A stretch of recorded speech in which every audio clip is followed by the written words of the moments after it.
Yeah. I call our agenda meeting to order. We'll have the call to order, the invocation of Commissioner Barbara Aycock, a pledge of allegiance by Commissioner Bevan Foster, approval of the minutes. Any adjustment of the agenda? Yes, sir. Item number 4, under special presentations, motion to adopt resolution 2025. Awarding service weapon to Sergeant Barbara Lewis, will move that. And then also under consent, we'll have a motion to establish a public hearing on January the 20th, 2026 at 9:30 a.m. in the Commissioners Meeting Room in the Wayne County Courthouse Annex to receive public comments on the sale of 31.48 acres in Park East Industrial Park, Lot 7A, as part of Project Light for $40,000 an acre. Well, and I think there is also a walk-on budget amendment. Yes, there is a walk-on budget amendment. I saw it somewhere. Yes, you're correct. There is a walk-on budget amendment under consent for $47,000. This will be for the purpose of, to reallocate contingency funds for outside professional services required by our legal department. Okay. Then we'll go to special presentation. There'll only be one there. The motion to adopt resolution 2025-40, a resolution awarding service weapon to Major Tammy Mazingo. Then we'll have the appointment committee, which we do have some recommendations and appointments. Then we have a consent agenda, budget amendments. Good morning.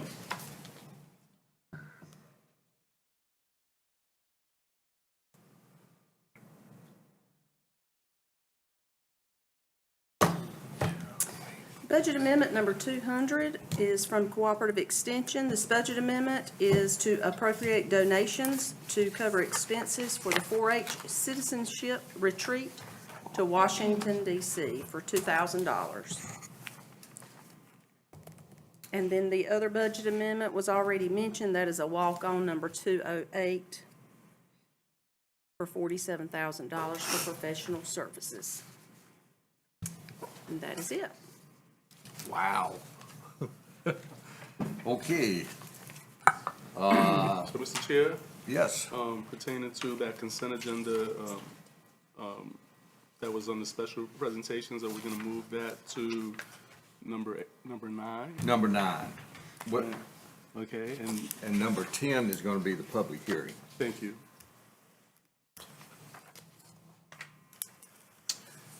All right. You said no. So what about the legal department? That's moving to consent agenda too, right? Well, actually, we're just adding that to budget amendments. Okay, all right. Thank you. Okay, the next item here is a motion to approve a preliminary plat on Branson Creek subdivision. Well, good morning, Barry. Good morning. Yes, I do have one subdivision today, Branson Creek. It is a preliminary plat. This subdivision has 27 lots that they're proposing. If you're familiar with the southern end of the county, Swenson Drive kind of backs up to 117. It's right off of O'Berry Road, right near the interchange there. You go down Club Knolls onto Swenson Drive, and it kind of dead ends there. It used to actually cross all the way through, but when they put in 117 years ago, it's off. So Swenson Drive's a dead end road. So this is right there in the back of that. Roadfront lots that were developed several years ago. And so this piece in the back, if you remember a couple of months ago, it backs up to 117. You had a rezoning where you had a community shopping or CS zoning there along 117, where they requested it to be rezoned to RA20. So that was approved a couple of months ago. So they've come in now with a subdivision for this tract, including that part that was rezoned. That backs up to 117. So there are 27 lots proposed there. And you said that was out in O'Berry? Yes, off of O'Berry Road.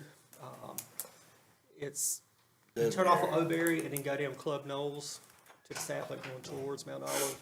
And then Swenson Drive's a little road that comes off of Club Knolls and kind of backs up to 117. I don't know, I just had a thought that it might be in the floodplain areas. Yeah, this one's not actually. So, yeah, there are some wetlands in the far Yeah. back, but they're not going to be putting any homes in that area. So.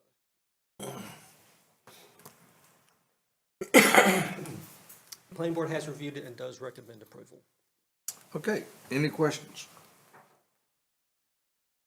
Okay, thank you, Barry. Thank you. Next, establish a public hearing on February 3rd at 9:30 a.m. To receive public comments on a request to rezone 2.817 acres in Grantham Township from community shopping to R10 for the property located at the northeast corner of the intersection of Paul Hare Road and US Highway 13 South, identified as tax parcel 2546734961. Yes, sir. This is a rezoning request. If you see on the map in front of you or on the screen, you'll see the area highlighted in red. That is the area that's being requested for rezoning from CS, which is community shopping, to R10.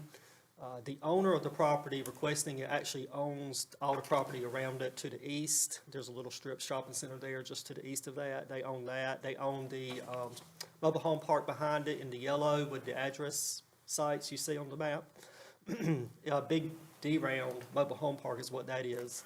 And then the property across the street, they own that as well, which is also community shopping.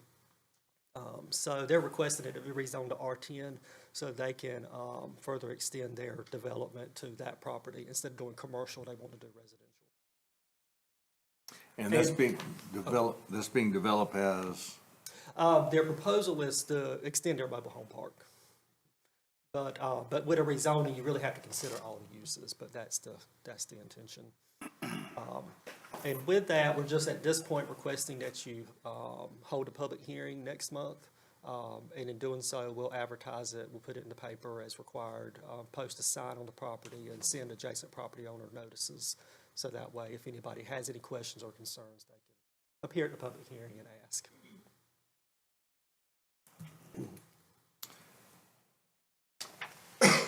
okay, any questions? Thank Okay, you. thank you so much. All right, and then the next item is a motion to adopt a resolution authorizing the sale of surplus substandard real property located at 503 West Mulberry Street, Goldsboro, North Carolina, PIN number 2599771045, jointly owned by the city of Goldsboro as requested by the city of Goldsboro. This is a lot that's on 503 West Mulberry Street in Goldsboro. If you recall, there's a local bill that applies to Goldsboro whereby they can sell substandard lots. So if you have a lot that under their UDO cannot be developed, they have the ability under a local bill to sell it to the adjoining property owners for $1. So both property owners have reached out and said they're interested in it. So when that happens under the local bill, then it's split in half. So since it's jointly owned with the county, they just need your approval for that as well. Okay. Any questions or comments? Okay, thank you. And then under new business, a motion to approve the lease of 218 East Walnut Street, Goldsboro, PIN number 25999565565 to Legal Aid of North Carolina Incorporated. We'll cover that at 9 o'clock. Okay? Then we'll have public comments, county manager's report, board of commissioners, committee reports, closed session. Do we have closed session? Yes, sir. Okay. And then after that, we'll have interviews for the vacant at-large commissioner seat, and then adjournment. Closed session, can we go into closed session now? Yes, sir, we can get it done now. Okay, do I have a motion? So moved. All right, we got a motion to go into closed session for the And that would purpose. be to discuss matters relating to location or expansions of industries within the county and to consult with your attorney to retain attorney-client privilege. Okay, and if everybody would vote. Okay, we're now in closed session.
Okay, we're back out of closed session, and with that in mind, do we have anything else for our agenda?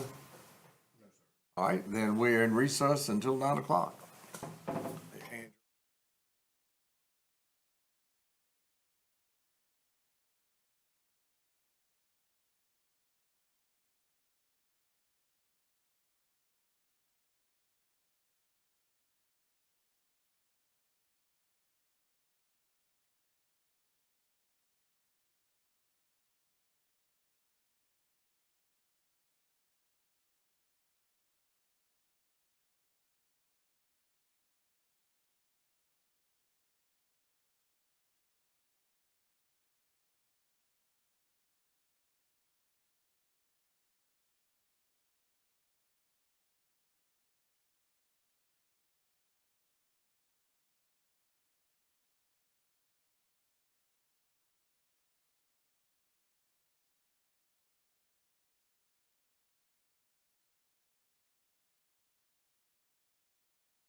I call our January the 6th Wayne County Board of Commissioners meeting to order.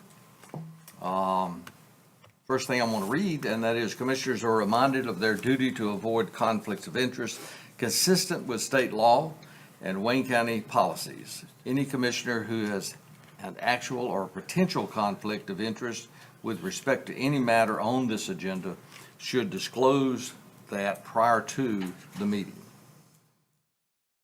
Hearing none, we will go to the invocation. Commissioner Barbara Aycock. Let's bow our heads, please. Heavenly Father, we come before you seeking your strength. Fill our hearts with peace, knowing you are our refuge. Your guidance is desired to make decisions for the best interest of our community. May we lead with wisdom and commitment to our citizens. And we also pray for those who are suffering with the flu and pray that they will get better. Prayers for our employees who work diligently for our community and for our board. Amen. And the Pledge of Allegiance, Commissioner Foster. Pledge allegiance to the flag Of the United States of America and to the republic for which it stands, one nation, under God, indivisible, with liberty and justice for all. Okay, I'll entertain a motion to approve the December 16th minutes. So moved. All right, we got a motion?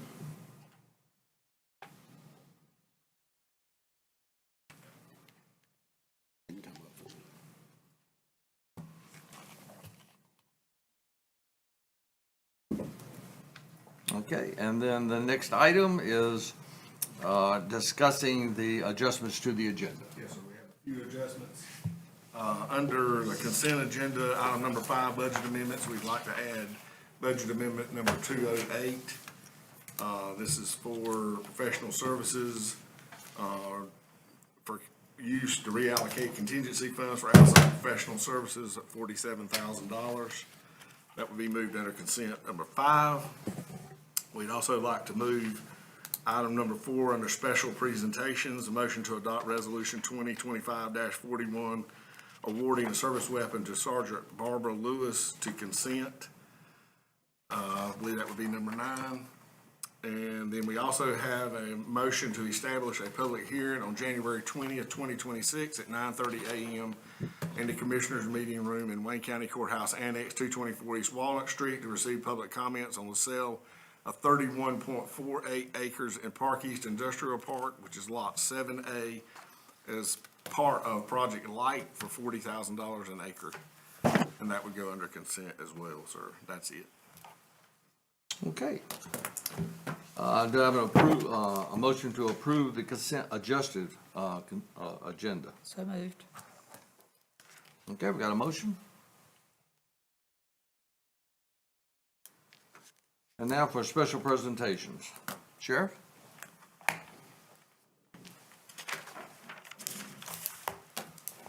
Thank you so much. Good morning. Morning. I'd like to ask Major Tammy Mazingo to come forward, please. Major Mazingo is retiring with a long tenure here in Wayne County. She has served this county faithfully. She started out in the detention center, went to enforcement side, and came back to the detention center and is now retiring as a major there. I'll tell you a little funny story I heard on her last week. Said that she was still employed at that time as a major, and she was walking through the jail, and one inmate said, "I thought she was gone." She did run a tight ship, and they knew when she was on the floor. At this time, I'd like to present this plaque, Wayne County, presented to Major Tammy Mazingo in appreciation of her years of service to Wayne County and its citizens. August 8th, 1997, December 31, 2025, Wayne County Detention Center.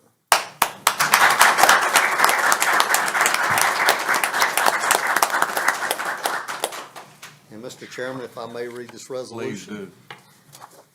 Please do.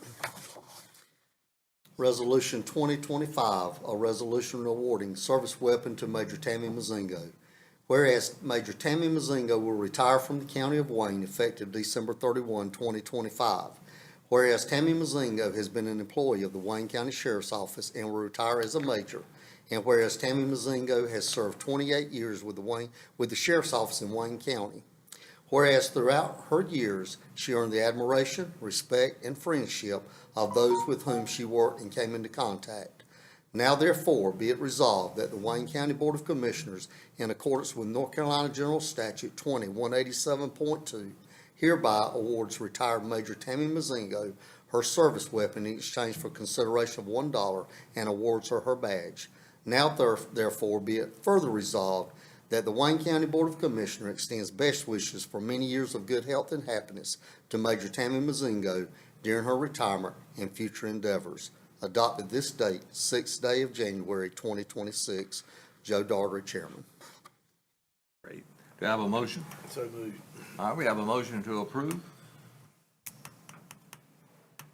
And there we go.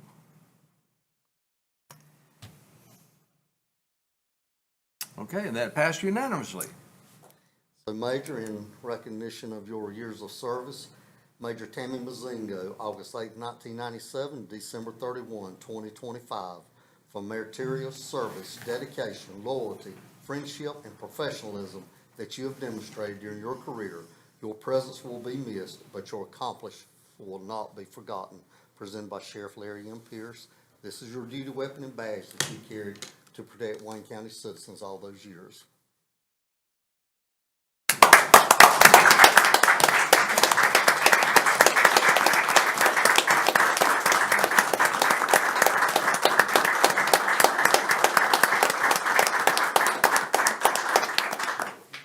You Thank want to you have so it say a much. few words? No. Well, don't cry. This is a good day. You're going to enjoy retirement. Thank you.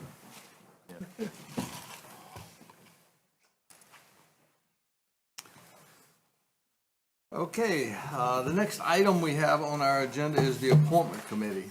And the appointment committee comes to you with the following recommendations and motions. Number one, to appoint Jordan Walker to the Wayne County Tourism Development Authority Board. So that comes in the form of a motion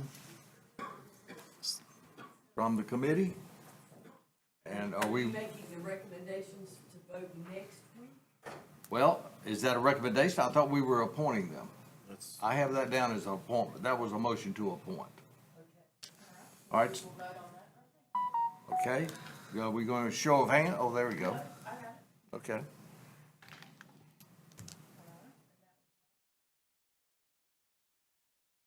Next, we bring to you a motion to reappoint Richard Lewis to the Fireman Relief Fund Board of Trustees.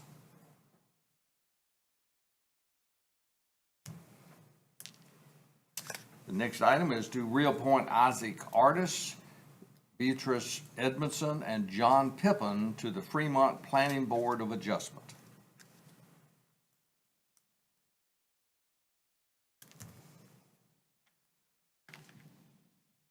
The next item, we want to recommend the appointments at this time, and we'll vote on these at our next meeting. On our planning board, representing District 1 would be David Aycock. Representing District 2 would be Giovanna Moore. Representing District 6 is Mike Acree. And representing District 3 is Delvisha Faison. So we're recommending those for us to vote on at our next meeting. And that's all we have.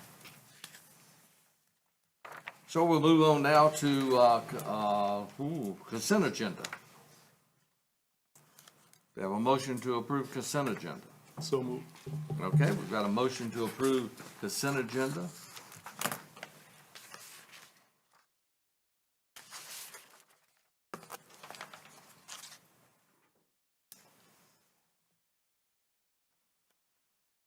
Okay, and then our next item is new business, would be a motion to approve the lease of 218 East Walnut Street, Goldsboro, PIN number 25999-56565, to Legal Aid of North Carolina Incorporated. Yes, Mr. Chairman, I'll cover that. So This is the office that used to house our nurse 2 tenants ago, our wellness nurse, and then most recently WCDA before it moved to its current location. So it's been empty since then.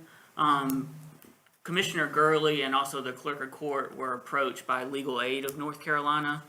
They currently lease a building on William Street right now, but due to funding, state funding, a lot of the funding to legal aid throughout North Carolina has been cut.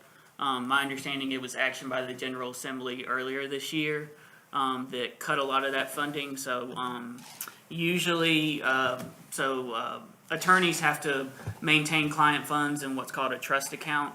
And generally speaking, in the past, interest on those, or what they call IOTA interest, went to legal aid to help fund some of those services. That money has been rerouted, so that's caused a funding crunch for legal aid throughout eastern North Carolina. So that, unfortunately, they've had to close some offices.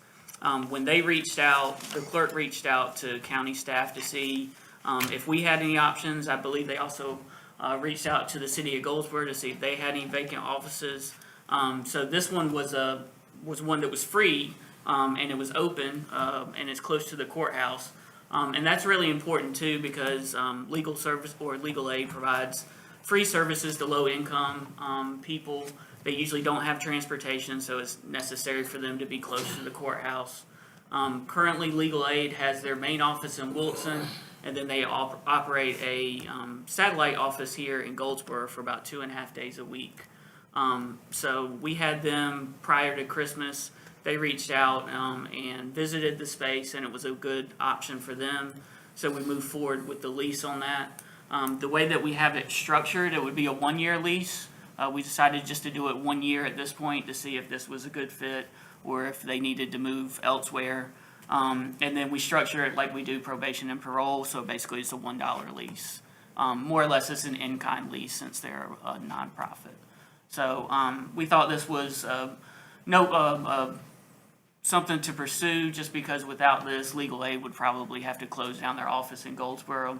And that really is a pinch to the clerk's office, because a lot of these people come into the clerk's office pro se.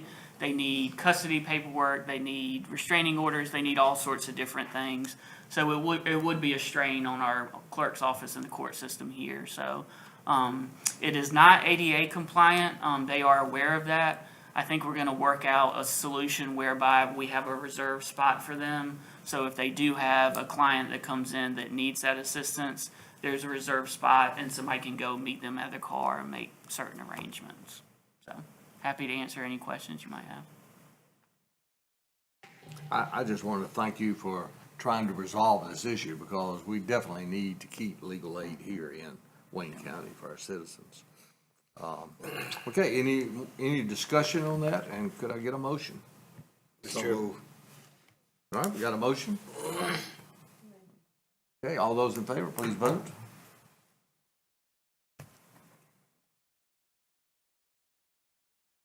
And that's unanimous. Thanks for working that out. Mr. Chair, just had a question for Andrew. I know initially we had, we did a resolution for a public defender's office. Have we heard anything back pertaining to that yet? I have not. The most recent that I've heard from our local judges is that it was anticipated that it would be in the upcoming budget. As you're aware, the General Assembly hasn't passed their biannual budget yet. So Okay. we were anticipating that it would be identified as a need and be in the budget, but we have not heard an update since Okay. then. All right, great. Yes, sir. Thank you. Okay. All right, it's now time for our public comments. Each speaker will have a time limit of 4 minutes. And do we have anyone to sign up?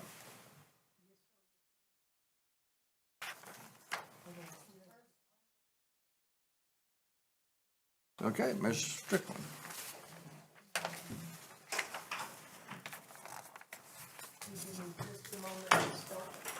Certainly. Well, good morning. Good morning. Hope everybody enjoyed their holiday.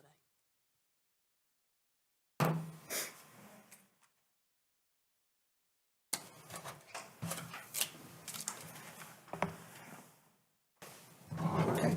So, good morning to everyone.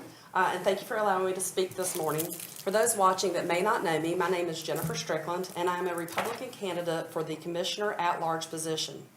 You will see my name on the ballot in March, but you will not see my name on the list today for consideration of the temporary appointment. Many have asked why I did not submit my name for the appointment. Some even tried to pressure me to submit my name after my primary opponent submitted his. The answer is simple. I believe that submitting my name for the appointment to fulfill the term through November 26 is wrong. If I were to submit my name for that temporary appointment, it would be simply asking the county commissioners to endorse a candidate in the primary. I believe the decision should be left to the voters of Wayne County, and that you should have never been put in that position to make that decision. I hold strong beliefs of right and wrong, and I will not succumb to pressure or compromise my principles for personal gain.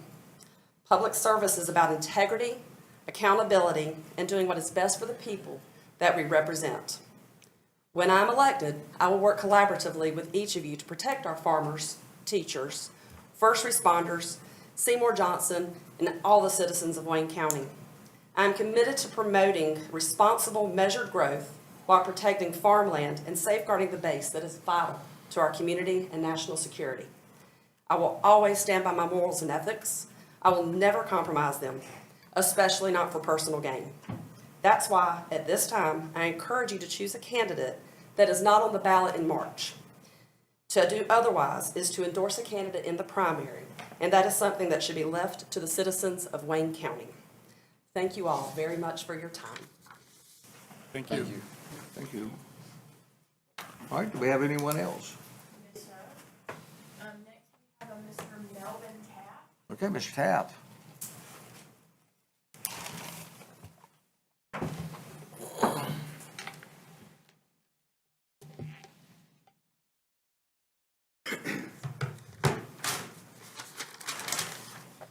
Good morning. Good morning. And glad to be here again, and you all have seen me before. And I continue to be here to raise some awareness about things that I see in the county. And for you all. And I want this to be a better county, and that's the only reason I continue to come. I could speak to you this morning in the third person, but since I'm the person that it has affected, I'll speak to you from a personal standpoint of view. And this concerns the application for the commissioner position, okay? I ask, and there's a lot of things I think in the county that there needs to be some procedure put in place and some things in writing to where it clarifies things so there's not any misunderstanding about how things go.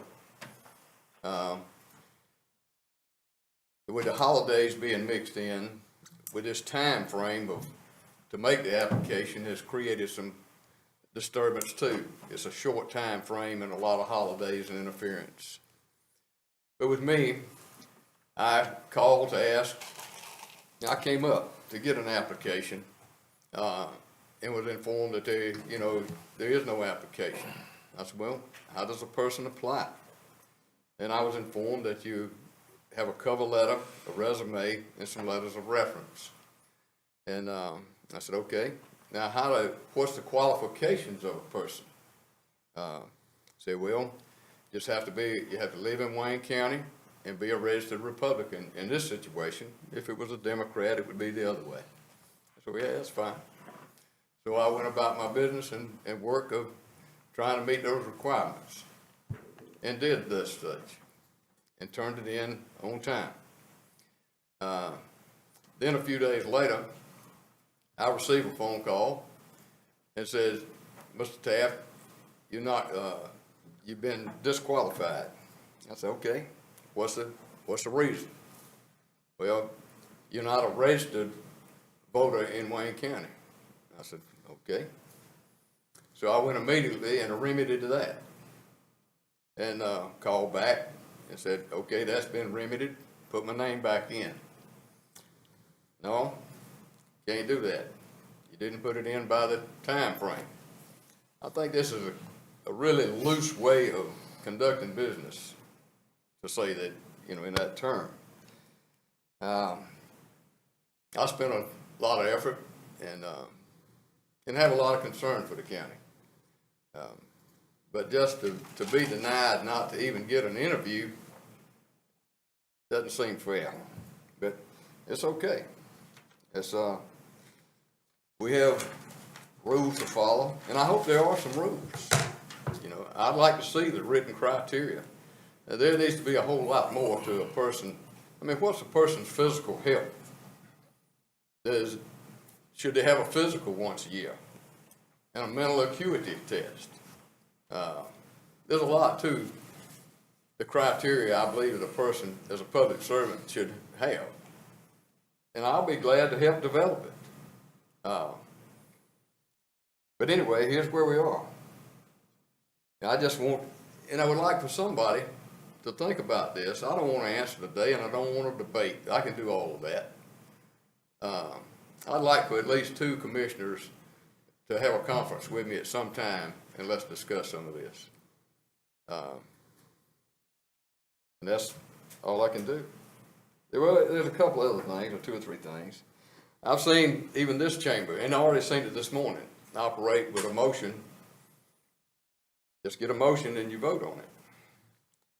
I've been involved in a lot of business meetings and really serious meetings. All of them operate by the Robert's Rules of Order. I wonder if you all are familiar with those rules. There are 2 other things coming in this morning that continues to remind me as I ride all over this county, so I make a lot of miles through here. The streets and roads in this county are in terrible ill repair. County roads, state roads, potholes. I guess that's city life is potholes. Knocking front ends out of alignment and all of that. And the courthouse roof is leaking. It needs to be, that needs to stop. Thank you for your time. Thank you. Thank you, Mr. Tapp. Do we have anyone else? Okay, we'll move to the county manager's report. Okay, thank you, sir. I'd just like to, extend my congratulations to our 2 retirees, Major Tammy Mazingo and Sergeant Barbara Lewis, for their service to this county, and no further comments. If I can interject, usually I don't have any comments, but I wanted to give a shout out to our DSS attorney, Ms. Gay Stanley. Last month, the the North Carolina State Bar puts out a magazine each month. She was highlighted in that, and I can share the article with everyone because of her specialization in child welfare law. So I wanted to give her a shout out. It was a great article, and I'll share all that with us. And Joel, I think, helped out with that as well, with some pictures and things like that. Great. So, thank It's you, always Mr. good Chairman. to hear somebody in Wayne County get recognized. Okay, Board of Commissioners report. Commissioner Williams. Thank you. First off, Happy New Year to everyone. I hope you all had a blessed and happy New Year. I got some news that has been long coming and pertaining to our CDBG-NR grant for Rollingwood. That was a long, drawn-out process, but thank goodness we are now in compliance, and we should be moving forward. In regard to that, there's been a lot of people waiting for their houses to be repaired or replaced, and I'm just so thankful. It wasn't my doing that it took so long, or any of our doing on this board, but thank God it's gotten done. So that's all my news today. Thank you. Good. Commissioner Acop. As well as Commissioner Williams, Happy New Year to everybody, and hope 2026 is going to be a new refreshing year. I hope everybody had a good Christmas, better than I had, because I had the flu the whole Christmas. You really know who your friends are when you had the flu, believe me. You don't get the chicken noodle soup. But also, congratulations on your Rollingwood as well. I know the people there have suffered, waiting and everything, because when you deal with grants and different things, they don't move very fast. Not as fast as you want them to, but hopefully the end result is what we wanted, and that's what happened. And I want to thank my fellow boards again for calling and checking on me. and everything. It meant a whole lot, you know, when I was really sick in the house all by myself. I just wanted to stay away from I you. know, that's what everybody else did. My whole family did.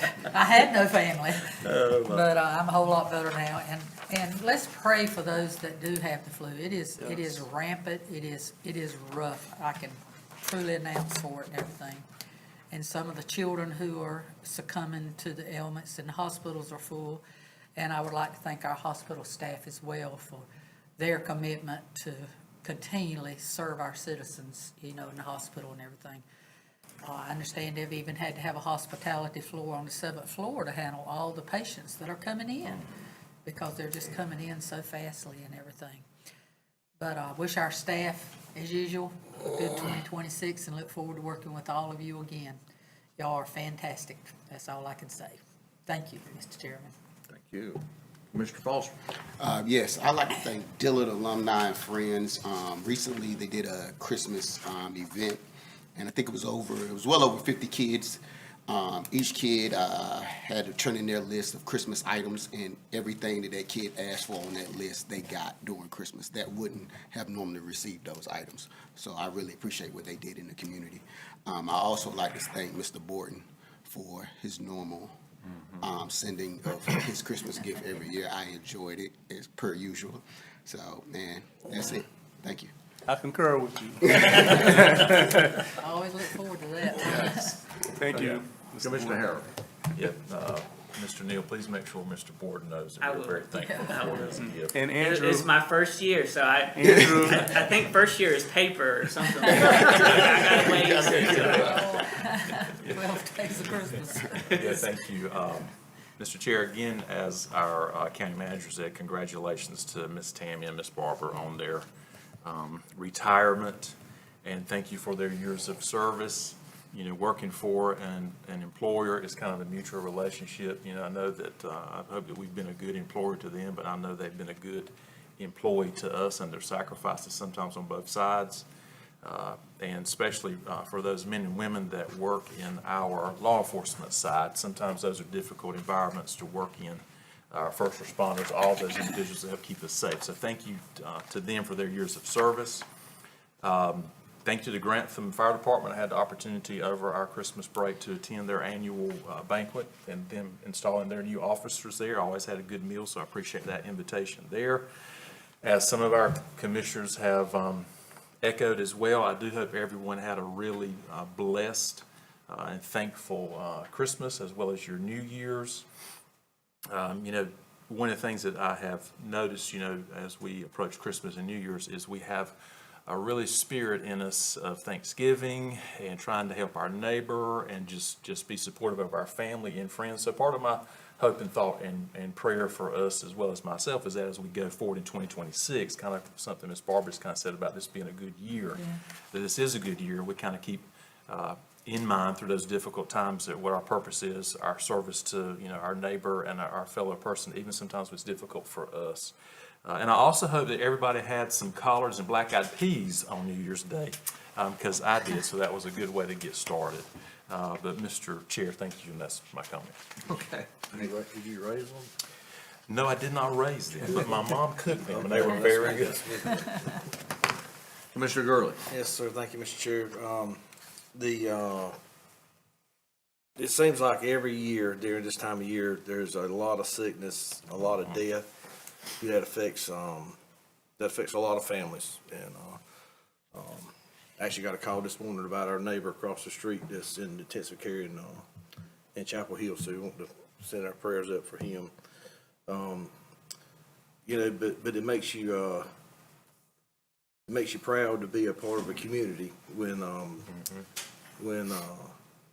as Bevan spoke of earlier, children that would not otherwise have a Christmas blessed with presence. The community steps in, different groups step in and do that. That means a lot. You know, it makes you proud to be from Wayne County. As Commissioner Williams alluded to a while ago, when you get government involved, things don't move quite as quick. That's been a long time coming. That's been probably This 3 or is 4 2022. years. This Oh, is it's been a long 2022, yes. when he called, we met Luther out there, if I ain't mistaken. But a couple of months ago, I mentioned about, we had some discussion about Sheriff Winters and the sign, this, that, and other. My intentions were to, I said at that time to try to get it done in 60 days. Well, as you've heard this morning, when you get government involved, things get a little slower. So I want to tell everybody, so I don't think I'm lying to you. This is something that me and the chairman has had discussions about a couple, it's been a month or two ago now. The signage that I come up with, may not be exactly like this. We're getting quotes on the sign and the letters, the difference in the letters, whether it be composite or aluminum. We went and looked at the actual letters that day and met Kendall Lee over at the jail at Winters Annex on the right-hand side. Those letters cannot be removed without possibly damaging the building, and the letters would not be able to be used again. So I'm just gonna show you something so you don't think I'm lying to you. It may not look exactly like this on the thing, but that's what we're proposing. It may have the badge, it may not, it may just have the letters, but my intentions were to try to have this put in on his, and dedicated on his, the day that he passed away on the 24th of January. But that's obviously not gonna happen. We've also, got something else planned for the visitors side of the jail, of the new jail. Ken Fine's here with the, New Old North. We've asked permission to use a rendition that he has, or his company had put online, of Sheriff Winters' silhouette. And he's been gracious enough to allow us to use that, got permission for him to use that. So that's something that we're proposing to put in the vestibule of the new jail. So I just want everybody to, I told you when I tell you I'm gonna try to do something, I try to do it, but I don't have all control over getting things done this quick. So, and I think it'll come before the building committee and then come back for the commissioners on the final, I'll say so. So thank you, Mr. Chair. Okay. I too, reach out and give a shout out to Major Tammy Mazingo. She has served our county for numerous years, and there was some question in regards to, or comment in regards to whether or not we were a good employer. Evidently we were, because she was crying as she was accepting those awards. That might be to get away from us. I don't know, tears of joy or what, but we do reach out to her and say, job well done. Okay, with that in mind, we are going to go into recess. And our next time we'll be meeting, we'll be interviewing applicants for this open position. And that will begin at 10:30. Yes, sir. I didn't know if you wanted to come back a little bit earlier to talk amongst the board, or you just want to come back at 10:30? Just come back at 10:30. We will then have our first interview at that time. And we will be on call if by chance we have an applicant that appears earlier. I think we can start earlier. So if we do have an applicant that's earlier, then we'll go ahead and begin that process. In lieu of that, Mr. Chairman, would you like the ballot sheets and instructions passed out now, or do you want to wait until? Well, as we go into recess, during recess, yes, if you'll pass those out, that would be great. Okay, thanks. We're in recess.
Okay, we're back in session. We're going to begin our process of interviewing candidates for the open at-large commissioner seat. And first applicant. Can I go over? Can I Yes, make a couple it's gonna be- announcements before we go on? Sure. So I just wanted to bring the board up to speed. So if you recall, December 2nd, we adopted a process to fill the vacancy for Mr. Aycock's position. The chair notified the local Republican Party that same day by letter that was sent via email and hard copy. By statute, you have to consult the local party because the member to replace Mr. Aycock must be a member of the Republican Party and a resident of Wayne County. That was sent on December 2nd. In the letter that we asked that their recommendation, if they were to make one, be back to this board by January 6th, so today. We have not received anything. The statute only requires you to consult with the Republican Party. It is my opinion that you have fulfilled your statutory obligations. So if you are so inclined after the interviews today, you could move forward with the appointment if that's what you would like to do. In addition, after the period closed on December 22nd, we had 6 total applicants. I wrote a letter to the local, to your elections director, so that she could officially verify everyone's eligibility. So 5 of the applicants, Mr. Kevin Johnson, Mr. Freeman Hardison, Mr. Earl Craig Uzel, Dr. Joseph Damaco, and then Richard Shirley Proctor, all were residents of Wayne County and registered Republicans in Wayne County. The 6th applicant, Mr. Taft, is a registered Republican, but he was registered in Duplin County. He was not registered in Wayne County. I mailed him a letter indicating that because he was a resident of a registered voter in Duplin County, he was not eligible for consideration. It's my understanding that since that letter was sent, he has updated his registration, but for the board's information, he was not a registered citizen of Wayne County at the application cutoff of December 22nd. And further clarification on that, you would have to be a registered voter in the district in which you are serving. Correct. In this case, is that correct? Correct, and since So this he- is an at-large, you just have to be registered in Wayne County. Right. Right. But generally, for each of your positions, for example, if there was a vacancy, you'd have to be a resident of that particular district. And furthermore, it was my understanding that he had been registered in Duplin County not for a matter of a few months. Many years. It was many years, decades. Yes. Okay. So. But if you have any more questions, I just wanted to bring everybody up to speed on where we're at, but I'll turn it back over to you. Okay, any other questions at this point? Mr. Sheriff, do we need to announce what the procedures are? No, we're going to do that at a later time. Yes, thank you, Mr. Chair. So with that in mind, Dr. DeMarco, you're here, and first of all, I'm going to open it up. We've got your resume and your letter showing your interest. I'll open it up for you to make some remarks. I just want to thank everybody for all that you do for the county. I look up there and I see Mr. Wayne's seat empty, and it kind of hits you up. It kind of hits you hard, but unfortunately, it's a fact of life. It's life and death. And I hope that if I am selected, I will fill his shoes and do a wonderful job. Okay. All right. Any more comments? I have no other comments. Well, okay, short and brief. Okay, you have a question? Yes, we will. And we will start. Commissioner Foster, you got any questions? Well, I didn't know I was gonna be first. Are you ready, Mr. Commissioner Wilson? Yeah. Okay. Absolutely. Yeah. Go ahead, Commissioner Okay, Williams. first off, thank you for applying. We definitely want to fill this seat. One of my questions is, if appointed, how do you plan to fairly work with commissioners that are Democrats? Well, in my experience, I have, I've been on the school board, and I'm also on the hospital board, and I was also on the board of trustees at Wayne Community College. So I have a lot of experience dealing with folks and from, the Democratic Party, from wherever you want to say. But at the end of the day, the one thing I've learned from being on a board is that it's like a marriage. And you have to understand that people are going to have different opinions. Everyone gets their say, but you don't always get your way. And that's just the way it is. And I think when you go into a situation like that, you'll find that people have more similarities than they have, dissimilarities. We agree probably more so 80% of the time than we disagree. And with that being said, it's just, having respect for one another and listening to one another's opinion. I have no problem with that. Thank you. Commissioner Aycock? Good morning, Dr. Good Montgomery. morning, Doc. This is, looking in, what are some of the challenges you see that we need to look at as a board for Wayne County? Starting at number 3, I would say crime. I have not seen this amount of crime in Wayne County since I moved here. When I moved here, we were the top 10 cities in the country to live in 1994, 93. Number 2 would be our school system. We finally got that back in order, and it's doing really well. I want to see that continue to improve. And number 1, in this short tenure that I would be appointed to, I would say the biggest challenge we're going to face is dealing with the hospital and what happens going forward with Wayne Memorial Hospital. Those would be my top 3. And these top 3s, I assume that you have something in mind, especially crime. Like you said, every time you pick up the paper, we look at crime and how rampant it is around Goldsboro and outside of Wayne County, and homes being broken into. What is one of your suggestions in this solution for crime? Well, in the county, I guess we're going to have to work with the sheriff's department and put together some type of task force or something. We're having murders, and it's just not, breaking and entering, this and that. People are dying. We just recently had this young girl, 13 years old, shot. I think that we're going to have to work hand in hand with the sheriff's department and see what we need to give them to help with this problem we have, and put it in their hands. Thank you. Commissioner Girl? Morning, Joe. Morning, Mr. Joe, Burley. me and Joe's known each other for a long time. Our youngins went to school together back in the day. Getting older and Back in the day. back here, they're getting older. Right, We're getting yes. older. Gray hair, Grayer hair, yeah. You've alluded to earlier, that you served on several boards, so just gonna go over a few things, stuff that we deal with through the, as commissioners. You're familiar with the NDA?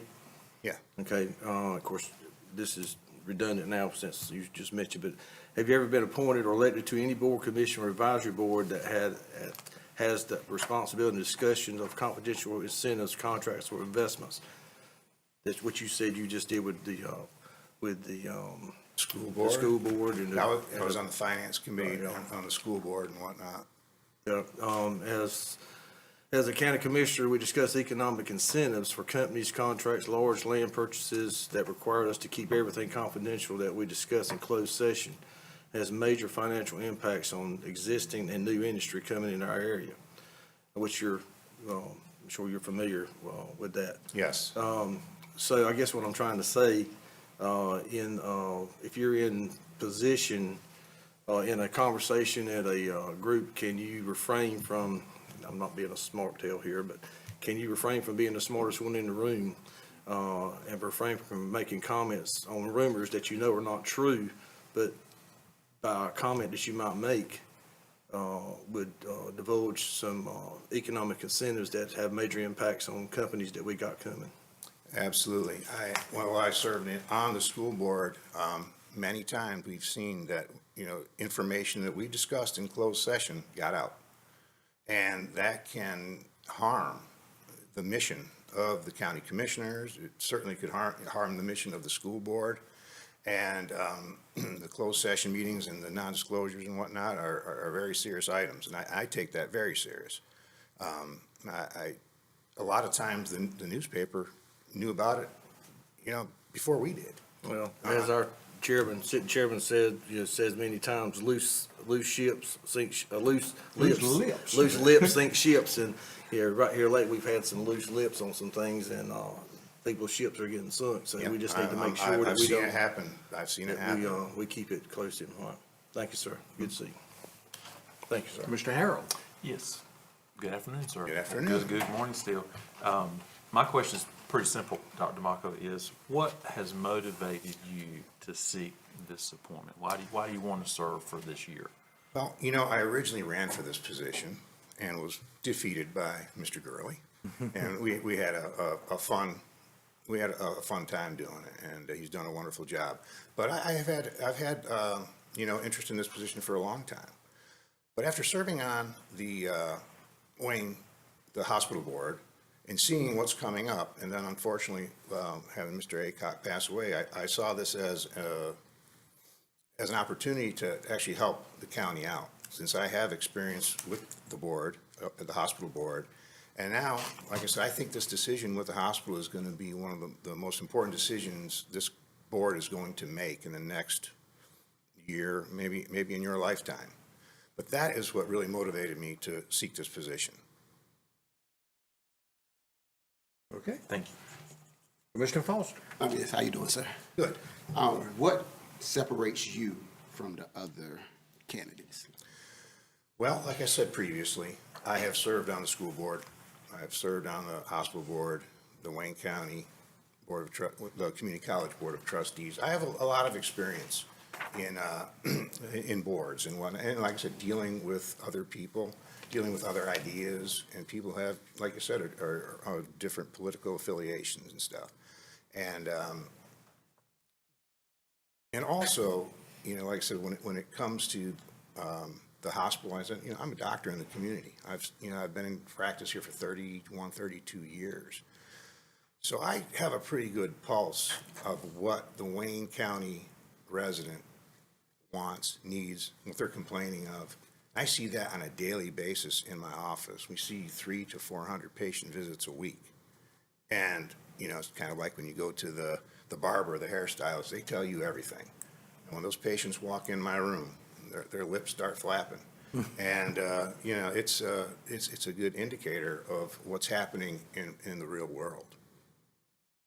Thank you. I had a question.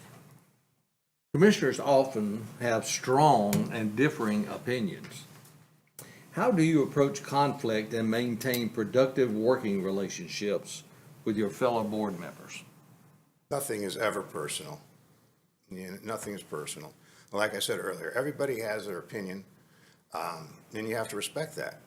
And we saw it on the school board and in all these other different boards. It's just the way it is. It's like a marriage. You have to get along. You'll get your way sometimes you won't. And that's just the way it is. And like I said, at the end of the day, all of us here agree more than we disagree. Well, good. We've had one round of questions. Does Commissioner Williams, do you have any further questions? No, I just want to tell you, thank you for, Well, thank you wanting for having me. to seek this position, and good luck. Thank you. DeMarco, you mentioned, you have a lot of clientele come in and express concerns to you. What is one of the top priority concerns that you hear?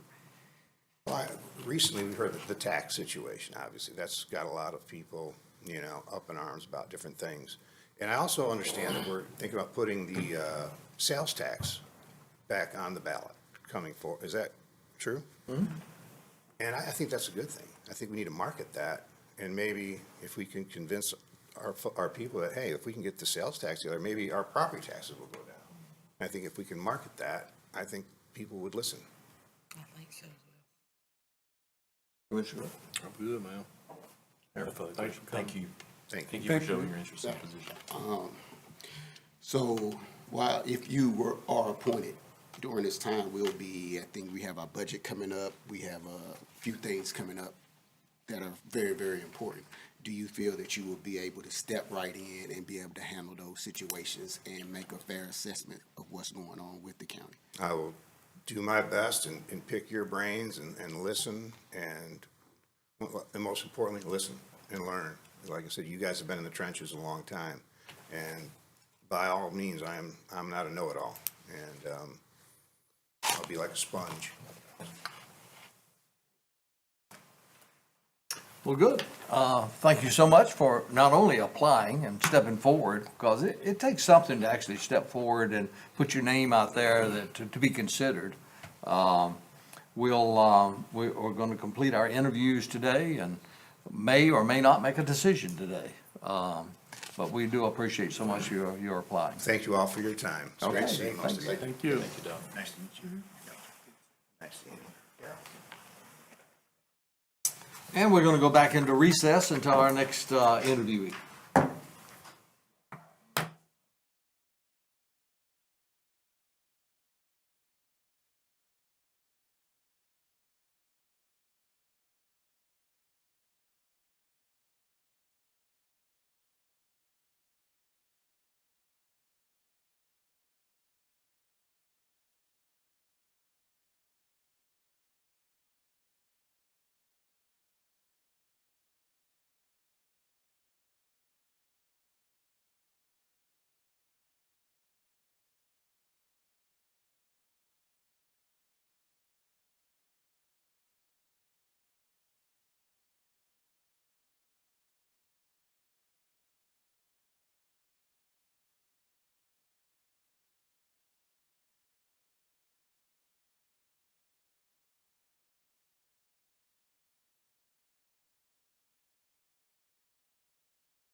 All right, we're back in session with our second interview.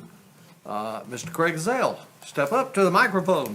Good morning, how y'all doing? Good Great. We'll let you have some opening statements.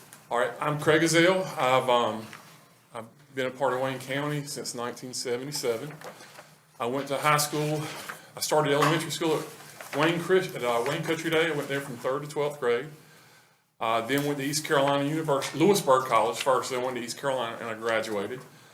I've been in Wayne County teaching in the schools. This is my 33rd year with the school system. I've been a principal, assistant principal, a teacher.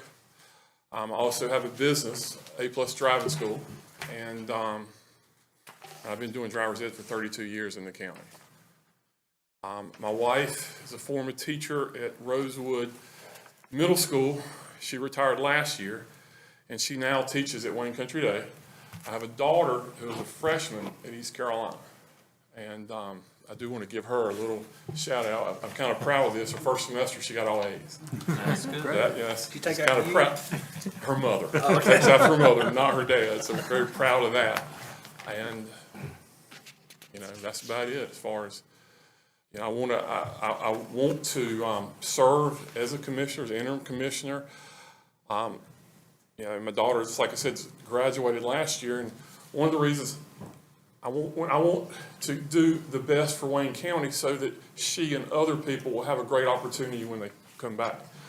You know, I'm real strong in the military because the military means a lot to the public schools, and I guess that's about it. So. Okay. We're going to ask you a few questions, and you can make as many remarks as you wish on that. And Commissioner Williams, we're going to start with you. How are you doing today, Well, sir? great, man. How you doing? Good to see you. Haven't seen you in quite some time. Yes, sir. Nice seeing you again. Appreciate you applying for this position. One of my questions would be, what would be some of your priorities as a at-large commissioner? Well, first of all, starting out, I would have to learn. In anything that y'all bring up, I would have to do research from y'all as well as the community. You know, again, I have property and land, and one of the big things that I'm always concerned about is the military leaving. And I want to do whatever I can to help preserve that. When I was growing up, I lived on a farm in Stantonsburg, and when I was 9 years old, and I could press the clutch all the way down, I started putting in tobacco. So, you know, I want to help everybody out as much as possible and to learn as much as possible. Thank you, sir. Okay. Commissioner Haycock. Welcome, Mr. Zell. Yes, ma'am. Thank you. And thank you for coming forth and Thank you with for your my- dedication, and congratulations on your daughter. Oh, we're That is proud something to of brag her. about We're this proud day of and her. time. We have a lot of challenges facing Wayne County. What is some of the three that you see that we really need to concentrate on? Well, I'll be honest with you. One thing I know I was concerned about the taxes going up a lot this year. I know we had to reevaluate, but that hurt a lot of people. One of the things with the school system is always to kind of help and protect the schools, which they did get a supplement this year, which was really good. I think y'all increased the supplement a little bit this year. A lot, excuse me, a lot. It's never enough, though. It's never enough. And then the third thing is, I'll be honest with you, just to learn more about the county of Wayne and do what I can to help everybody out. You know, that would be the last. Well, you know, actually, we decreased the tax rate. Right. Right. You know, like my home even went up. Oh, I know, it mean, affected. like a lot of people. It did. But that is a big challenge, and I know it's a Right. concern of people because, you know, money is tight. And, Absolutely. Schools, I think we've done a lot on this board with schools. Do you agree that we've Oh, done? I do agree, especially this year with the supplement increase. Yeah. I mean, you know, it's hard enough getting teachers. And I think the supplement does help because we're competing with larger counties with a bigger supplement. Their cost of living is a little bit higher than ours. But increasing teacher pay helps out a lot. Yeah. With the supplement. Thank you. It's never enough, though. No, it never is. It's never enough. Even when on public jobs, it's never I know, enough. it's not. Commissioner Gurley. Yes, sir. Greg, how you doing today? Good. You doing all right? I am. This is a question that I'm asking everybody. It's concerning confidentiality. You're familiar with an NDA, non-disclosure agreement. Have you ever been appointed or elected to any board, commission, or advisory board that has had the responsibility in discussing confidential incentive contracts or investments? I have not. Okay. As a county commissioner, we discuss economic incentives for companies, contracts, large land purchases that require us to keep everything confidential that we discuss in closed session. It has major financial impacts on existing and new industry coming in our area. So I guess what I'm trying to say is, can you refrain from being and I'm not being a smart tail when I say this, from being the smartest one in the room, when you're engaged in conversation that may be rumors that you know are not true, but if you make a few comment, then the conversation kind of leads to a different place. Yes, sir.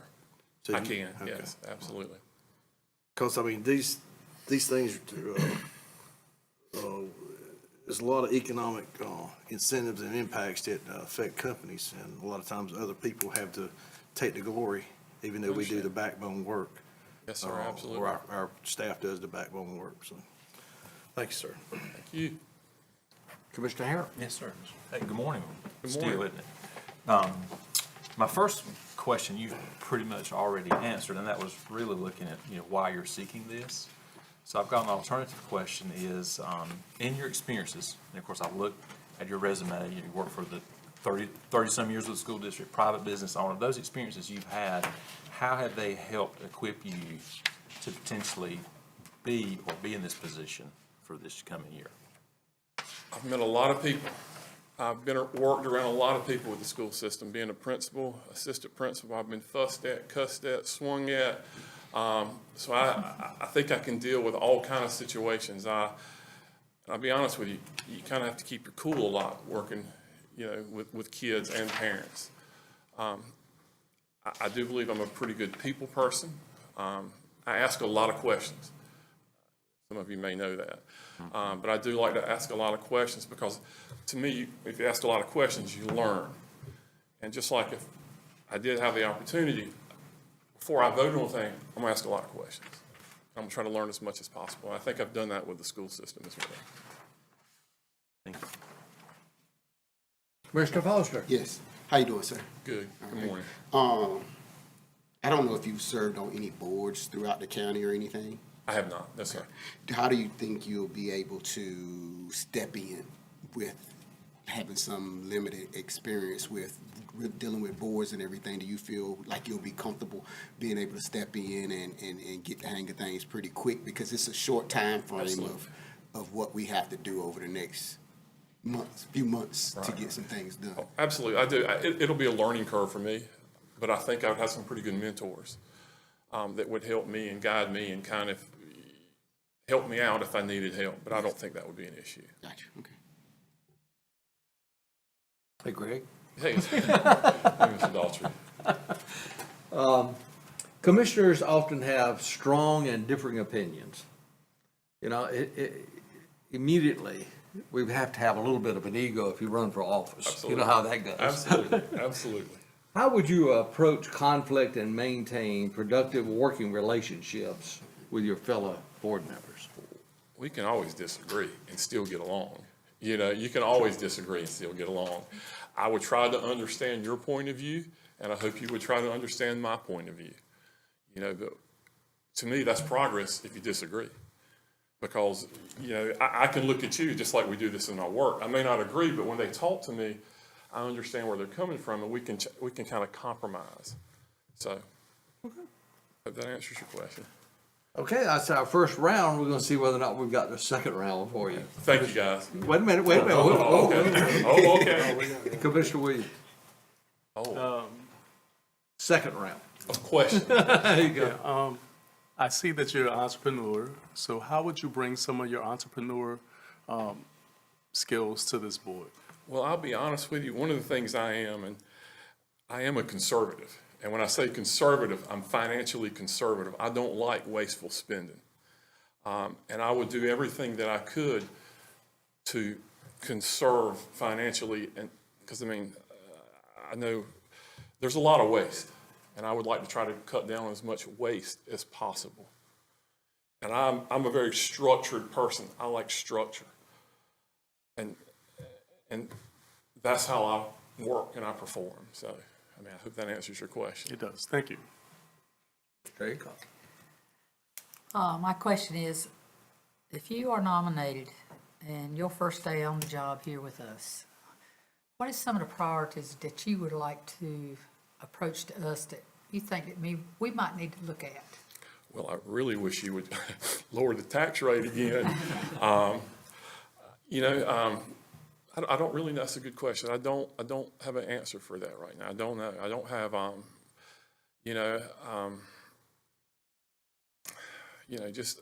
again, I've talked about this a few times. I'm always concerned about the base living, because as an entrepreneur, and we have property in this county, and that does concern me if they leave, with everything going on. But I don't have a specific answer to your question with that. Well, it's, with the base, we had the Friends of Seymour's, and a lot of us have been to Washington and Langley, to discuss the base, and talking to our senators to save Yes, the ma'am. base. And that's a big priority to us as well, Oh, I know. because we know the financial impact. And we're getting ready to, start our budget and stuff, and familiarity with budgets, is gonna be a big instrument in getting this thing across. And we have to, like you saying, lowering taxes, there's always an inside story of why the taxes are what they are. And we do try to put it out there, why we have to have the taxes at the level we do. And, because none of us wants to raise taxes. I know. And, but that's the thing of, one of the evils we have to deal I agree. with, I understand. But you're running as interim, and you mentioned that you want to be a part of the community serving and everything. May I ask why you did not run for the primary? I mean, I didn't long want- term? Yeah, I didn't want to, because I know both of the people that are running. Uh-huh. I'll be honest with you, and I respect both of the people running. Yeah. I didn't feel that I needed to run against them, out of respect and courtesy. Okay. Agree? I'm good. I've known Craig for a right good while. Yeah. I'll refer to this. Commissioner Harris? I have no more questions. Commissioner Vaughn? No more questions. Mr. Chair, I have one more. I apologize. Okay.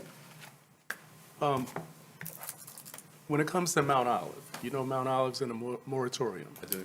What would be one of the things that you would like to do to help the town of Mount Olive with this moratorium if you were at-large commissioner? And I'll be honest with you, that's a good question. I read about it, but I don't know that much about it. And that's something that I would have to talk with y'all about, and probably make my way to Mount Olive and talk to some people in the community to find out what needs to be done over there, and then come up with my opinion on what I feel is the right thing to do. Okay. But again, one thing, I don't know all the problems, but one of my strengths is asking a lot of questions. And in my opinion, I'll make the right decision, I in understand. my opinion. Yes. But so, Thank you so much. yes, sir, thank you. I have got one question, or one comment. Craig is directly responsible for my insurance costs being so high on my car. Oh, Lord. Look, That's going up too now. But y'all don't handle that. All my girls went through his driving school, Yeah. so I always kid with him about Yeah, that. he does. I hope they hadn't had an accident or anything. They have not. If they did, it's not my fault. I understand, yeah, but you taught them right. Yeah, I told them right. So. The last question that I have, and I think it needs to be asked, do you see any conflicts with you working in school administration and being a county commissioner? Absolutely not. Absolutely not, because, no, I do not, in any form, fashion, or way. And I'll be honest with you, I'm at the point in my career, I can retire. If there was a conflict, I can retire. Well, and I wrote that down here. Yeah. Do you have any specific retirement plans? I've you got just- things that I want to do when I retire. I plan ahead. Sure. So in my mind, I've got things that I'm going to do when I retire. you know, and my retirement's not gonna be long. You know, I'm 57 years old, and I'll be honest with you. You're young, and I I'm know, telling you. and I like going to work, I like being around people. Right. You know, and I love it, and it's great, and I struggle with that every day when it comes to thinking about retirement. You know, I love being around people and interaction, and I think that's what makes people happy. Chair, can I piggyback off your question? Sure. So if you were appointed for the at-large position, you wouldn't have a problem with recusing yourself with any school business that takes place? If I had to, I would. It depends on the situation. You know, I would recuse myself, but it depends on the situation, you know. But there could be a time with the school that I would recuse myself from that, especially if I'm working for them. It wouldn't be fair for me, kind of be a biased opinion. So, that I probably would recuse. It just depends on the situation. Thank you. I say it with all respect, Craig. Yes, sir. Feel like I can call you Craig. You can call me. We appreciate you so much for actually putting your name out, because that takes something Yes, sir. to do that, and to offer to serve your community. Right. And we thank you so much for it, and we're going to be interviewing the remaining applicants today. We will, we may move forward, we may make a decision today, and we may not. As you know, we have 6 members on this board, and it could be a tie. Oh, absolutely. So, but anyway, we're moving quickly on this, hopefully today. Thank you, guys. I appreciate the opportunity. All right, thank you so much Yes, for sir. being here. Thank you. And Mark, is there a third round? Thank you, guys. Thank you. All right. Great deal. Do we know if our other one is Okay, we're in recess until our, here? He may be here. excuse me.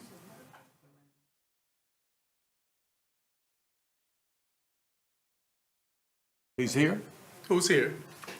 Our next. Our next interview is Kevin Johnson. Thank you. Well, if he's here, bring him on.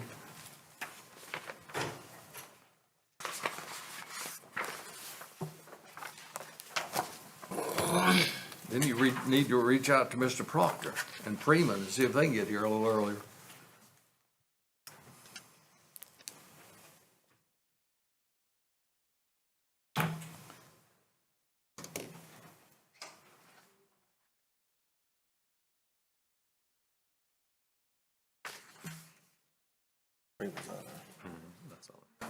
Step right up here. Mr. Johnson, we thank you for being here today. We thank you for applying. Thank you, sir. We are going to go through a series. First of all, I'd like to ask you if you want to have an opening statement, and then we will have some questions. Well, thank you for this opportunity. I think you know I work for the county, and I feel like I would be a good servant to the county, so that's why I've applied and why I've put in to, I'm running for the seat too. So, Okay? thank you. All right. Commissioner Williams. How are you, sir? All right, how are you? All right. We're glad that you have applied for this position. First question I'd like to ask, what would be your priorities as an at-large commissioner for Wayne County? Well, my priorities, it kind of goes along with my career. I was involved in agriculture, as y'all know. And so agriculture, Seymour Johnson, or I could put them together as my number one, because they do work together symbiotically. I would say attracting new industry is important to me. And then education is important, because that's the foundation of everything we're doing is education. So, and I could elaborate more on those, but those are my 3 top priorities. If I had to ask you, pertaining to the moratorium that Mount Olive is currently facing, what would be some actions that you would like to take in order to help Mount Olive? So I know there's a good effort to try to get regional sewer, and I think that's important, because Mount Olive is at a standstill right now, and so that's something that's been talked about, regional sewer. I'm an advocate for that. I think it would be a plus for agriculture. As we can develop our municipalities, I think that would be important. But for Mount Olive, it's essential at this point. Thank you. Commissioner Hickok. Welcome, Kelvin. How are you today? Thank you. We have a lot of challenges facing us currently. What are some of the challenges you see by being around? I know you've been very involved, by working for the county and things, which gives you a good understanding. What are some of the challenges you see that we need to really focus on? And it'll go back to what I said about agriculture. If you look at what's going on right now with the development, it's eroding away our number one industry. And it's slow, it's gonna take a long time, but it's eroding it away.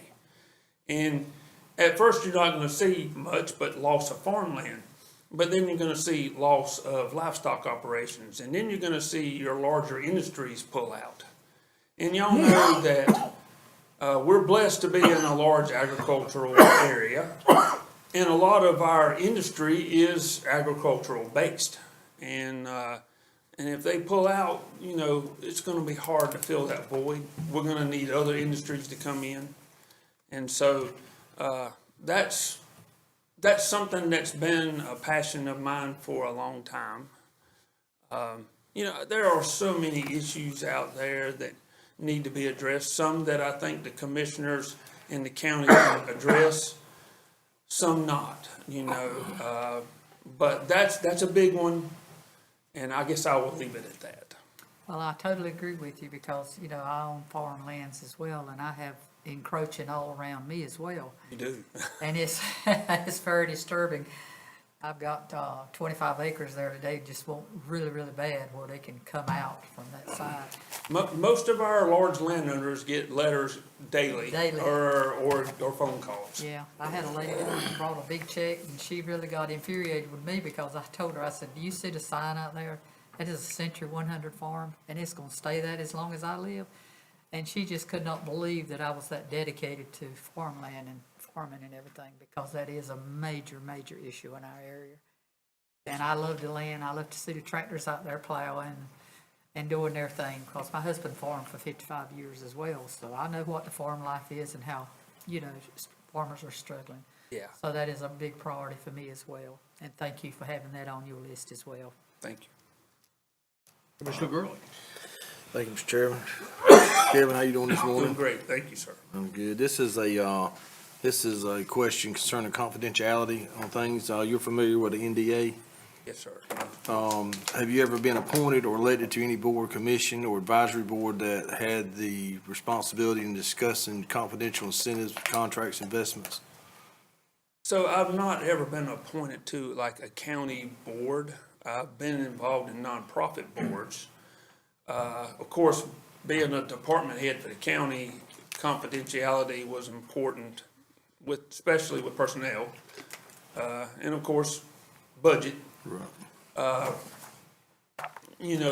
yes, with my nonprofit boards, I've hired executive directors, and we've dealt with contracts, and it's very personal, and we keep it within the board. Yeah. Well, as a county commissioner, we discussed economic incentives for companies, and contracts, large land purchases, that require us to keep everything confidential, as we discussed in closed session, and has major financial impacts on existing and new industry coming in our area.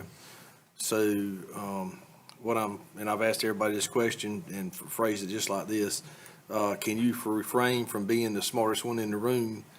Sometimes when things are, when you're in conversations and some things come up about what the rumors are going on in the county, and basically be the first to tell somebody something. Yeah, yes, sir. I can control myself. Yeah, I can keep my mouth shut. Okay. Well, that's a good thing, because as our chairman has stated, loose lips sink ships, and we've had some of that go on right here lately. I do want one more thing, if you don't mind, Mr. Chairman. Can you? You brought up, of course, I know you're a strong advocate for agriculture as well as I am. And you were behind the scenes this board probably don't know about, you were very instrumental in the, keeping our hatchery, keeping it here. And I'm gonna publicly tell you, thank you. But can you elaborate on, I mean, you served as the president, as the chamber board, you've served on, you've been on the land preservation things, can you just kind of elaborate the things, because you're, and just kind of give us a synopsis of your, the people that you dealt with over time, through different places that you've been, able to serve with? Well, you know, speaking of Select Genetics and, you know, the Butterball group out there, I mean, I know the players, and so, you know, I'm in conversation with that. And to go off with the chamber, you know, we're there to promote small business, and that's important in the county. And so, you know, just being advocates for our county and for small businesses, that's, you know, it's a big part of what I am. Well, owning a landscape business, I've called you on several occasions, having some issues with some, let's just say dirt. Things are brought in, and you've always been very, very helpful, and I just want to tell you thank you. Thank you. Thank you, sir. Thank you, Mr. Chairman. Commissioner Harrell. Yes, sir. Thank you, Mr. Chair. Mr. Johnson, how are you? All right, how you doing? I'm doing great, and good morning, and thank you for putting your name in this process. So I've got really a two-part question.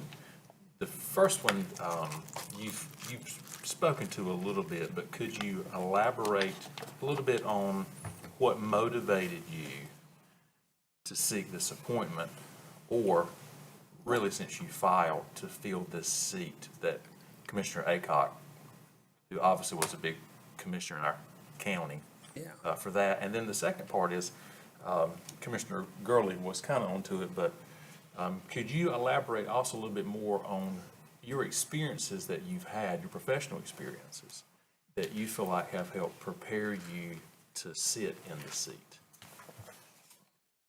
Well, a lot of it will go back to the fact that I worked for the county. You know, I've worked hand in hand. Me and Chip's known each other a long time, and you know, I've worked with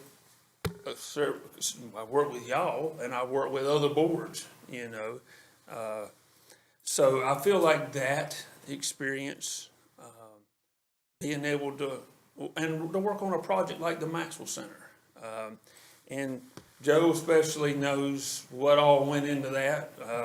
I think our conversation started in 2013 with that. And of course, it was about a 5-year project between the talks to, you know, working in partnership with our city, and, you know, getting private funds to, you know, going through the process of, you know, finding, getting county support, getting the support from the people for that. And, you know, so I've had the experience working, you know, beyond just my department, which was focused on agriculture, 4-H, stuff like that, to a large-scale project. So I feel like that's been, that's helped me in potentially serving in this role. You know, I have a servant heart. I've served on boards. You know, going back to your first question of why, you know, yes, I won't, of course, agriculture's at my heart, but if people know me, it's not just agriculture, it's the whole county. And I love it. It's part of my life, and I want to serve the people. Commissioner Paulson. How you doing, sir? Yes, sir. Doing great. I know you spoke quite a lot about agriculture and your influence on it, and just working in the field for years, and also being a farmer. And then you recently said some things about, you know, the entire county. What would be your thoughts on how the county, try to put this in the right way, contributes to the inner city? So, we're all in this together. I want to go ahead and say that. We're all in this, and I talk about agriculture, but as y'all know, there's only so many farmers, but they contribute into large businesses. But, when you look at our municipalities, whether it's the city of Goldsboro, we've got people that are working, and they may be working for Mount Olive Pickle, they may be working for Case Farms, but, we're all in this together. But if you want to look at like my priorities, education is important to me. And I know we have some disparities, in the city. And, education, I think, that's why education is important. That's the foundation of everything we do is, number one, we've got to educate the people, our people, and then we got to get people to want to stay here in the county. So that means we got to have the jobs for them. But and Mr. Foster, I hope I'm answering this the way you want me to, but I think education is one thing we can do to help Goldsboro, but help the whole county. But I think education is huge in that. Are there other problems? Absolutely. But, I think we could start it off by, and when you say education, that seems very vague, but, retaining good teachers. I know we lose them to Johnston County, Wilson County, Wake County. So I would, whatever we can do to try to retain good teachers. And then that's important to me. Did I answer that? Yes, that's fine. Is that good? Yes. Okay. Thank you. Yes, sir. Kevin? Commissioners often have strong and different opinions. We got big egos up here. How do you approach conflict and maintain productive working relationships with your fellow board members? That's in everything in life, but I know it would be in the political arena. I know it's there, but conversations. Don't shut the doors. Compromise. I think that's sometimes something we need to work on. I need to work on. We all need to work on is sometimes compromise. But you do that by, you might not compromise right here, but maybe you can do it in the boardroom over there, or maybe you can do it over breakfast at B&G or something like that. But it's got to be open communication. And, I think a lot of times I think we're all guilty of this. We get mad quick, and if you sometimes sleep on it a little bit and think about it, you can go and approach the other partner and try to, or partners, and try to have a conversation and come at a compromise. So it's hard. We all deal with it. We deal with it in politics. We deal with it in our churches. We deal with it in our neighborhoods. Your neighbors, it's part of life. But it's not. It's sometimes not easy. But I do think that don't communicate while you're hot. Give it a little time to cool down, and then start trying to meet that middle ground. Commissioner Williams? I'm okay. I think I've asked him some tremendous questions, and I think he's answered them well. Thank you. I'm fine. So your, thank you, sir. Your experience, we're fixing to enter budget season. At the end of we got a budget retreat at the end of the month. And our intentions are to, whoever is going to be selected by the NCW be part of that. You've worked for the county for many decades. What, how do you feel your budget experience, do you think your budget experience would prove you better than some of the others, since you're familiar with the county's budget, process? I think so. I've dealt with, my budget, which was cooperative extension, and at one time 4-H was separated from that, so I had, and then I've had grants, which were separated too. So, yeah, you know, I know we do revenue budgets, and then we budget for our expenditures, and, yeah, I mean, I feel pretty good about the budget. I've dealt with that before, and, you know, work closely with our county manager and, finance office on that. And, you know, I've had the pleasure in the past of, being invited to some of the, like, the commissioner's budget retreats and stuff like that, and been able to report, and I've learned a lot from that. So, yes, sir. Thank you, sir. Mr. Chair? Mr. Chair? Mr. Chair? So you got some? Yes, I just want to piggyback off of the budgeting. What was your budgets like when you worked for the county? What was the amount that you budgeted? Well, extension's small compared to the sheriff and, health and stuff like that. I usually, 800,000 is our county budget. Then I had a, DPI grant at one time that was about, it was a little less than 300,000. And I've had a East Point grant. I probably never had no more than 1.2 million that was budgeted. Thank you. I do have one more thing. Okay. I'm going to do like Commissioner Williams. How do you feel that your contacts in Raleigh and DC were pretty beneficial to this board? Well, I mean, I probably know some of the same people y'all know. I do know our local legislators that are in Raleigh, and I know some of the legislators in DC. So, and of course, as y'all know, as being an agriculture advocate, it's important to know those folks. And so, yeah, I know our legislators.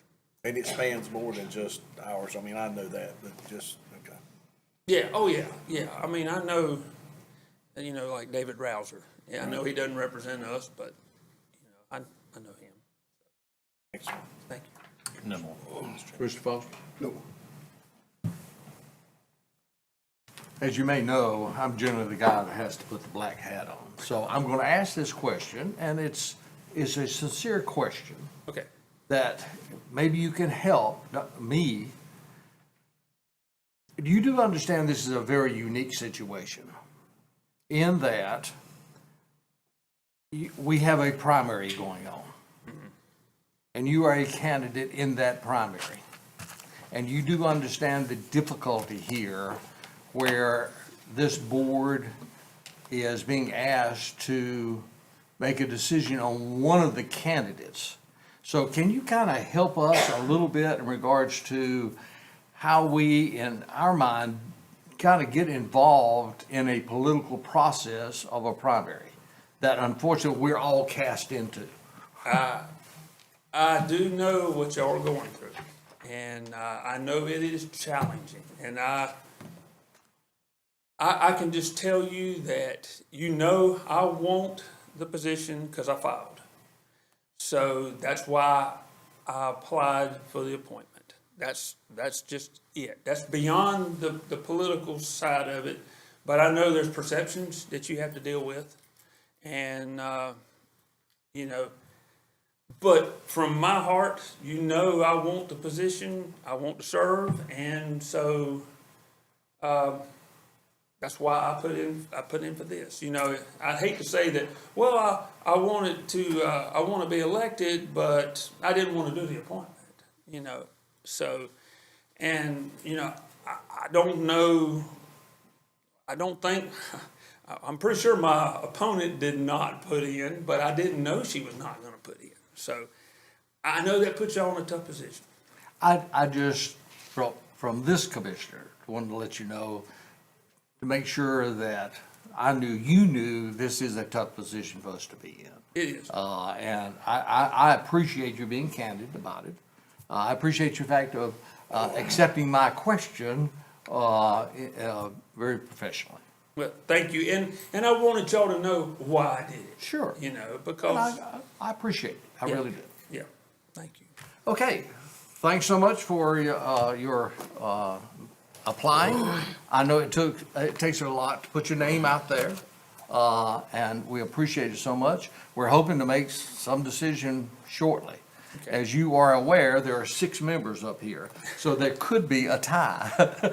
So at any rate, but the clerk is sitting over here saying, if y'all, please make the decision, because if not, she's gonna have to make the decision. I understand. Thank you so much. Have a great day. Thank you very much. Thank you. I assume that's. Okay. Wow, this is going quickly.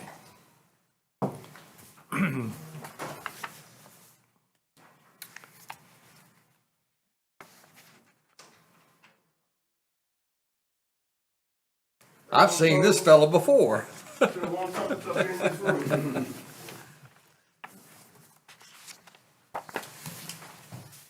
everyone doing today? Good. How are you? Freeman, I hope you allow me to call you Freeman. I know you as Certainly Freeman. can, sir. You've known me long enough to have that privilege. I First of all, I appreciate just want to say, Commissioner Acott, glad to see you well. Thank you. I texted you several times, you didn't answer, so I was kind of worried I about was you. looking for that chicken noodle soup. Okay. Freeman, today we are interviewing applicants for this open seat. We're going to ask you to give an opening statement, and then we'll have a round or two of questions. And first of all, I want to say thank you for putting your name out there. You're welcome, That takes sir. something to do that. Okay. But the floor is yours, and give us an open statement. Well, I'm sorry to hear about the passing of Commissioner Acott. I mean, that didn't come as a surprise, but it's unfortunate as well. After he passed, we have a short time now, around 6-7 months before the November elections. And I think that the commissioner needs someone that is basically qualified, been sitting in that seat, knows the budget process, knows what's going on within the county, knows the major projects that are coming up. And basically, I feel I'm that person. I don't think anybody that's been before you today has those qualifications. And that's my main reason. Come in, do the job, get the heck out. I'm not looking for any future political appointments or anything of that nature. Just do the job for the people of Wayne County. Okay. Commissioner Williams. Good to see you, Good to fellas. see you as well. One of the things that I'm most concerned about, and I'm going to ask you this, you know about the moratorium that's in Mount Olive. Yes. If you were appointed for the at-large seat, how would you attack that scenario? The same way we were attacking it when I had my seat. Basically get involved with the citizens well, I shouldn't say the citizens, but with the commissioners of Mount Olive, continue with working with Representative Bell, continue working with Mr. Gurley, and just keep attacking the problem. The problem right now is basically it's politics, and it's a governmental situation where everything is just moving at a snail's pace. But they're under a moratorium. They have a checklist of things they need to check off for the state, and where does it stand? And I think, as you know, when we went down there, we found out where it stood at that point. They've had a complete change now of personnel. So where do they stand now? What can we do to push the process? Okay, because right now, Mount Olive is a dead zone as far as economic development, and something has to be done. And I think those people deserve better. Can you explain a little bit about your budgeting experiences? Explain preparing, authorizing, and overseeing budgets. What were some of the budgets that you've overseen? I had around a $7 to $8 million budget in my working career. That included everything from personnel to equipment. You know, I worked for 4 years here, having prepared a budget with these gentlemen here, the accounting department, and so on and so forth. Could we get everything done and put in the budget? No. Just like with the county budget right now, there's things that we want to do that you can't do because there's no money to do it. You can authorize it, but if it's not there, nothing you can do. But yeah, I've had years on top of years on top of years of preparing budgets, executing those budgets, and making sure they came in on time, hopefully under budget. I didn't realize you have a lengthy resume. Can you elaborate a little bit about your resume? What do you want to know? Because it's long. But no, I started out my career as a chemist. Went to A&T, graduated from there. Worked my way up through the ranks in an analytical laboratory. And basically, the analytical laboratory, they just tell you what's what within a product or whatever. From there, I moved on up in the company, took over a laboratory, became a laboratory supervisor, moved up to laboratory manager. Did that for around 29 years, and that was preparing budgets, so on and so forth. And the 29th year, I was hoping to make 30. They decided to close the company. And unfortunately, we were told 6 months prior to that the company wasn't going to close. This is a little side story, folks. It wasn't going to close. The laboratory's safe. We're just going to move it over to another location about maybe 50 miles away. 6 months later, they closed the laboratory. I was without a job, as well as some of my colleagues. So I never made 30 years. I was looking for that 30th year mark. After that, I took a job as a business analyst for Cadbury Schweppes. And you guys probably know the Cadbury candies. Did that for about 4 or 5 years, moved over to the technical managerial department, rose up in the ranks there and became the director of EMA, Europe, Middle East, and Asia. So Europe, Middle East, and Africa. So a lot of international experience there. So, and that's where I kind of sharpened my skills into listening, analyzing, and basically, listen twice as hard, speak once. We all need that quality. Thank you so much. I appreciate that. You're welcome. Thank you. Mr. Aycock. Good seeing you. Same here. Freeman, this is a short-term thing. What made you decide to come back? I mean, what was there that made you want to come back? I took a look around, and basically, I don't think this is a position that you should play politics with. Let the campaign painters have their thing. Let them do what they're doing. And then you guys got a budget coming up. You've got a major issue with the hospital coming up, and also the regional sewer. I know Commissioner Gurley is working on that, but those are some major projects that I don't think you can just come in, have someone come in, fill a seat, because if they're just a seat filler at that point. You need someone who's been there, who's been in the trenches with you folks, knows what's going on, and willing to do the time. And as my resume does show, that I've had a lot of experience helping the citizens of Wayne County.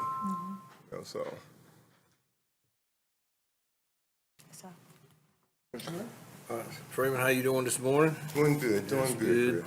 I'm gonna ask the same question I've asked everybody else. You're familiar, and I know you are familiar with the NDA. Of course, of course. And I know the answer to this question, but I'm just going to, so nobody can't say I'm not asked the same question. Have you ever been appointed or elected to any board, commission, or advisory board that had the responsibility to discuss confidential incentives and contracts and investments? Yes, I have. And as a county commissioner, we discussed, as you know, economic development incentives for companies, contracts, large land purchases that require us to keep their confidentiality, that we discussed in closed session. It has major financial impacts on existing and new industry that's coming to our area, and whether it be big or small. So I guess what I'm saying is, can you refrain from being the smartest one in the room or the first one to tell something when you might be engaged in conversations with other people in a group? Because sometimes your reaction may dictate from rumors that are not true, but if you...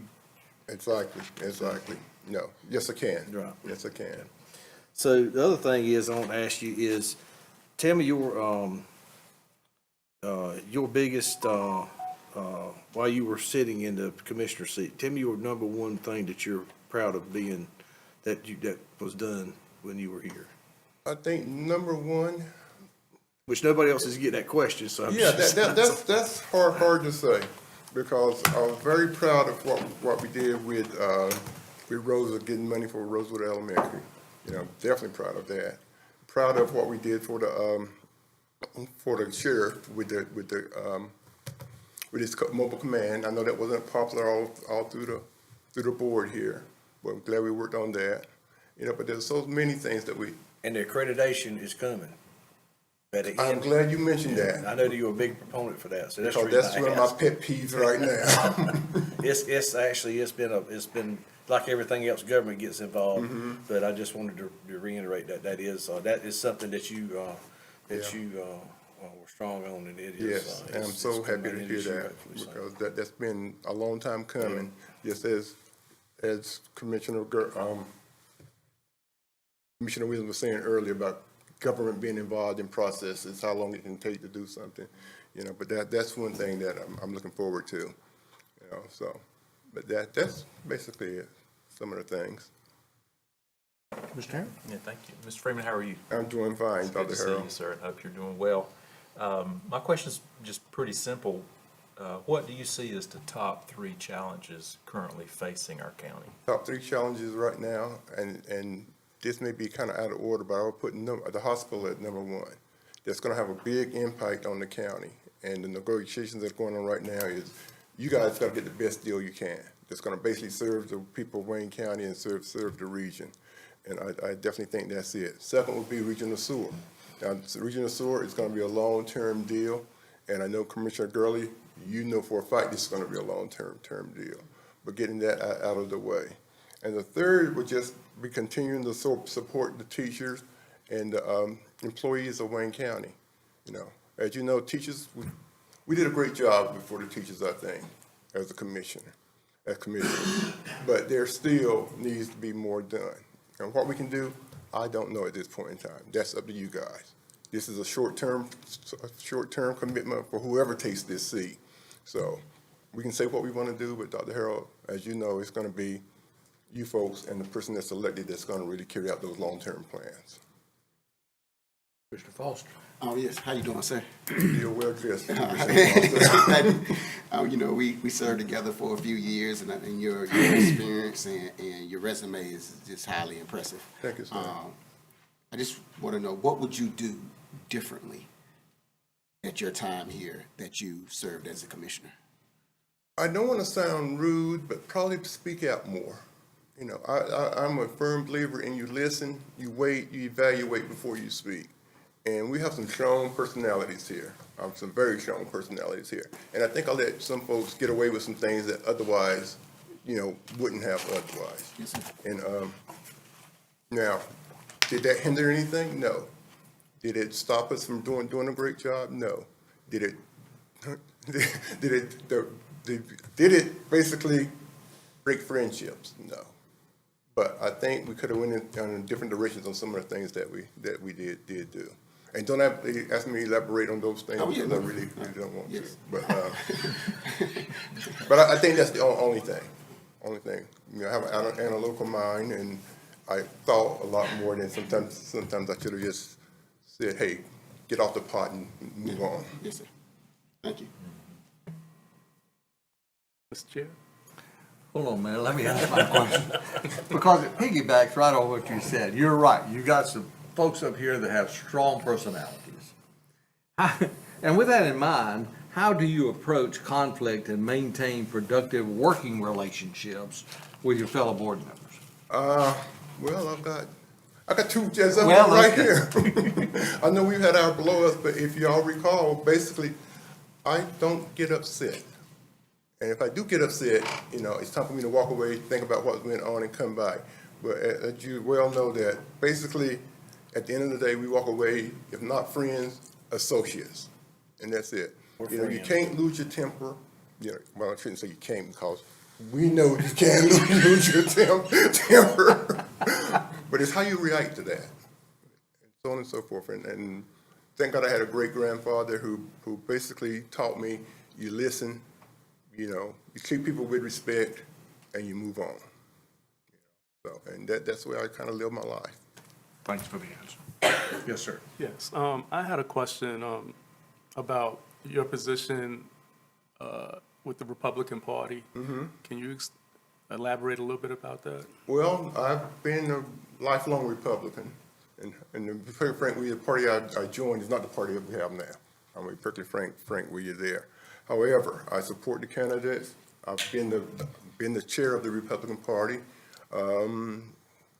vice chair of the Republican Party, you know, so, and I've served it well, and basically I recruit for Republicans.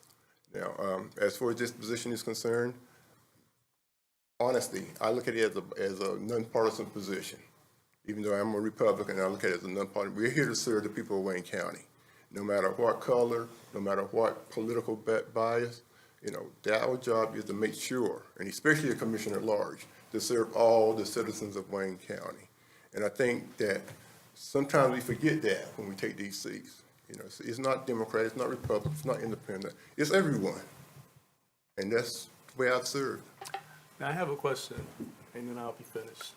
Go ahead. Now, during elections, I know you ran against Commissioner Harrell.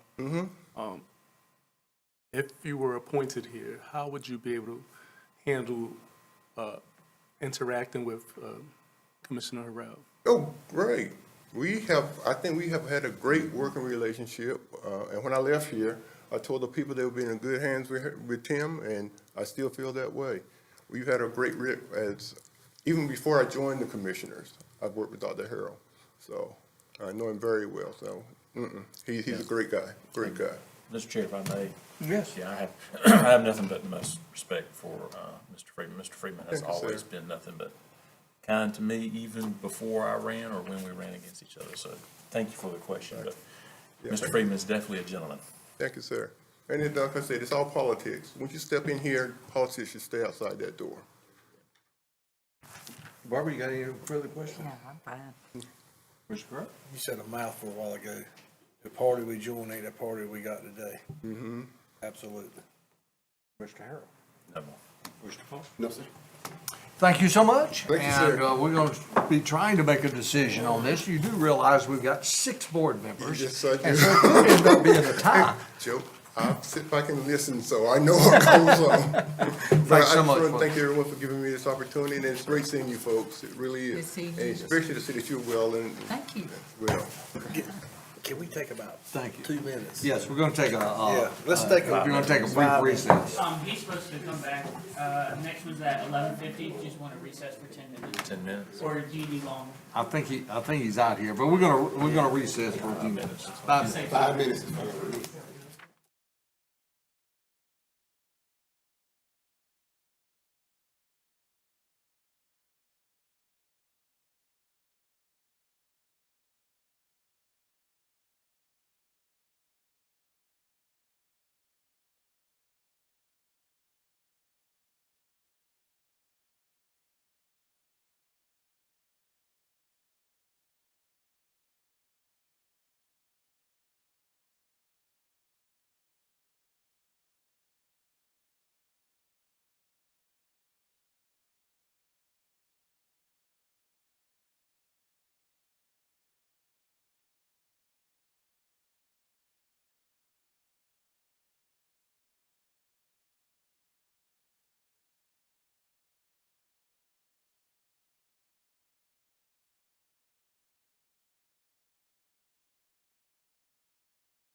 Okay, we're back after a brief recess. Mr. Proctor, welcome. Glad you're here today. We want to thank you for applying, and the floor is going to be yours. So have your opening statement. First of all, thank you for allowing me to be here. It's an honor. I just feel like that this is an opportunity for me to serve the citizens of Wayne County. I know it's a position at large, and I look to serve all of the people of Wayne County, regardless of where they live at. It's an opportunity I feel like that I can use to the best advantage of my experience that I've had in my life. I care about this county. I'm a lifelong resident of this county, and I just feel like that the life's experiences of my current situation has allowed me to be in a position to serve the people and to assist you in hopefully making decisions that would be beneficial for our county. We're going to go around and do a few questions and such, and just you're right at home amongst friends. So Oh, no just doubt, answer no that doubt. for us. Thank you. Thank you so much. Yes, sir. Okay, Commissioner Williams. First off, thank you for applying for this position. Yes, sir. It's very important to the citizens of Wayne County and us. I noticed on your resume that you have, you're currently with Wayne Community College. Part-time. Part-time, Yes, sir. as well as Wayne Country Day, is that correct? No, sir, Wayne County Public Schools. Wayne County Public Schools. Yes, sir. Is that part-time as well? No, that's full-time. Okay.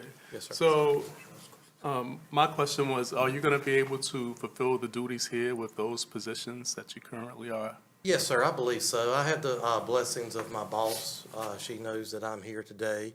I know it's within the legal confines of being in that position and also serve as a county commissioner. I'm a veteran of the classroom. I've got experience, and I've also got wonderful coworkers that, should the need arise, students will not be in jeopardy of losing any kind of instruction in the event of my absence. But no, sir, I fully, in fact, if one thing too, sir, I believe being an example to students, both at the high school level and the college level, of me serving as a county commissioner and participating in civic opportunities and responsibilities is as good an example as you can give your students, taking that extra step and leading by example. So I strongly believe that I can do the job and do it well. Thank you for the question. Thank you. That was a great response. One thing that's important to all of us here on this board is the moratorium that currently Mount Olive is under. If you were appointed to the at-large seat, how would you advocate or try to come up with some solutions to help Mount Olive? I would need more specific information, to be honest with you, in more detail. I would go with what the recommendations are of the advisors, or what's recommended by typically the legal counsel or the county manager's office or fellow commissioners.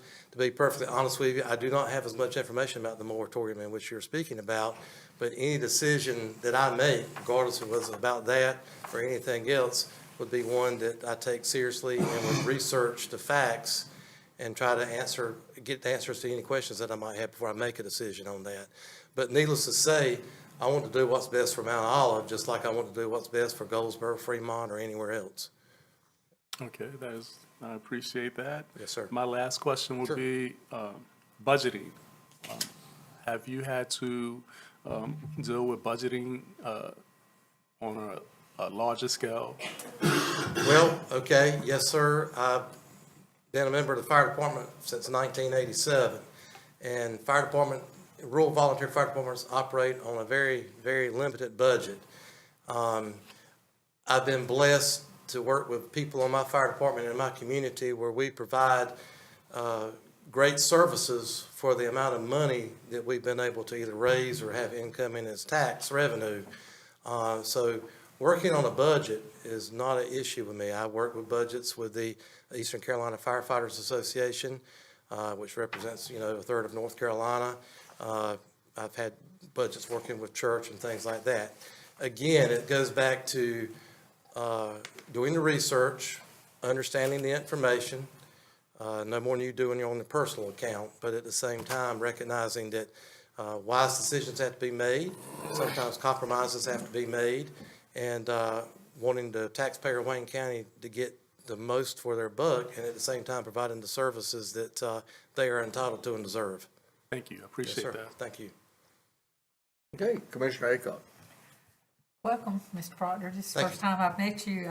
Sorry, I haven't met you sooner. We did meet one time, Commissioner Oh, Aycock, we but it's did? been a while back, but I understand that it's Yeah. probably been at a fire association meeting, but we Oh, have. okay, It's been a yeah. year or two ago, but it's nice to meet you. Yes, Well, my ma'am. memory's short, believe me. I'm right there with you. We hear the word serve a lot, the candidates come up and says, I want to serve, I want to serve. What does that mean to you? You want to serve? I mean, can you give me a? Well, I would hope you would look, yes, ma'am, I didn't mean to interrupt you. I would hope you would look at my record. I mean, my whole life has been service. And I don't say that to boast or brag. It's something that's a part of me, and I think it's something that we should all try to do as best we can, using our talents, whatever they might be. Commissioner Aycock, Mr. Wayne was a good friend of mine, Yeah. and me and him talked on several occasions, and he told me that he was not going to run again after this term, and he talked about the importance of having, people with public safety backgrounds and all to help serve, to give a good sounding to the Board of Commissioners in making decisions, and I honor and I respect that, I appreciate that.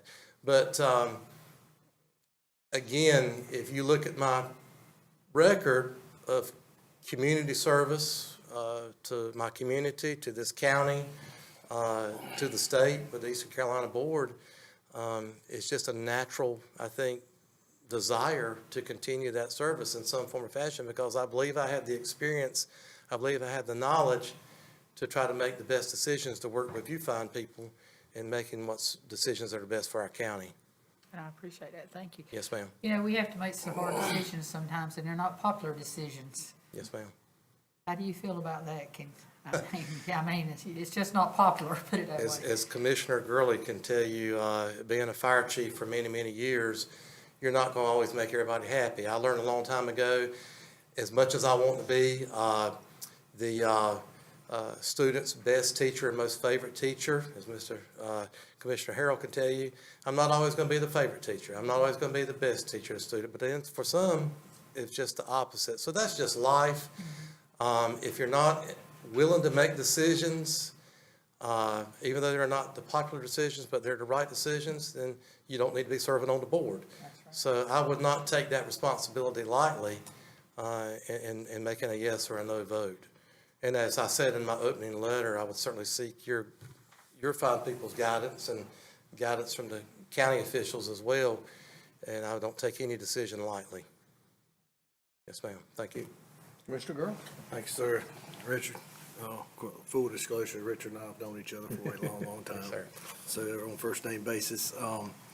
He made reference a while ago to the Eastern Carolina Firefighter Association, and I served on that board for 25 years and actually had him appointed when I got off, so we'd have representation from Wayne County. So I appreciate you.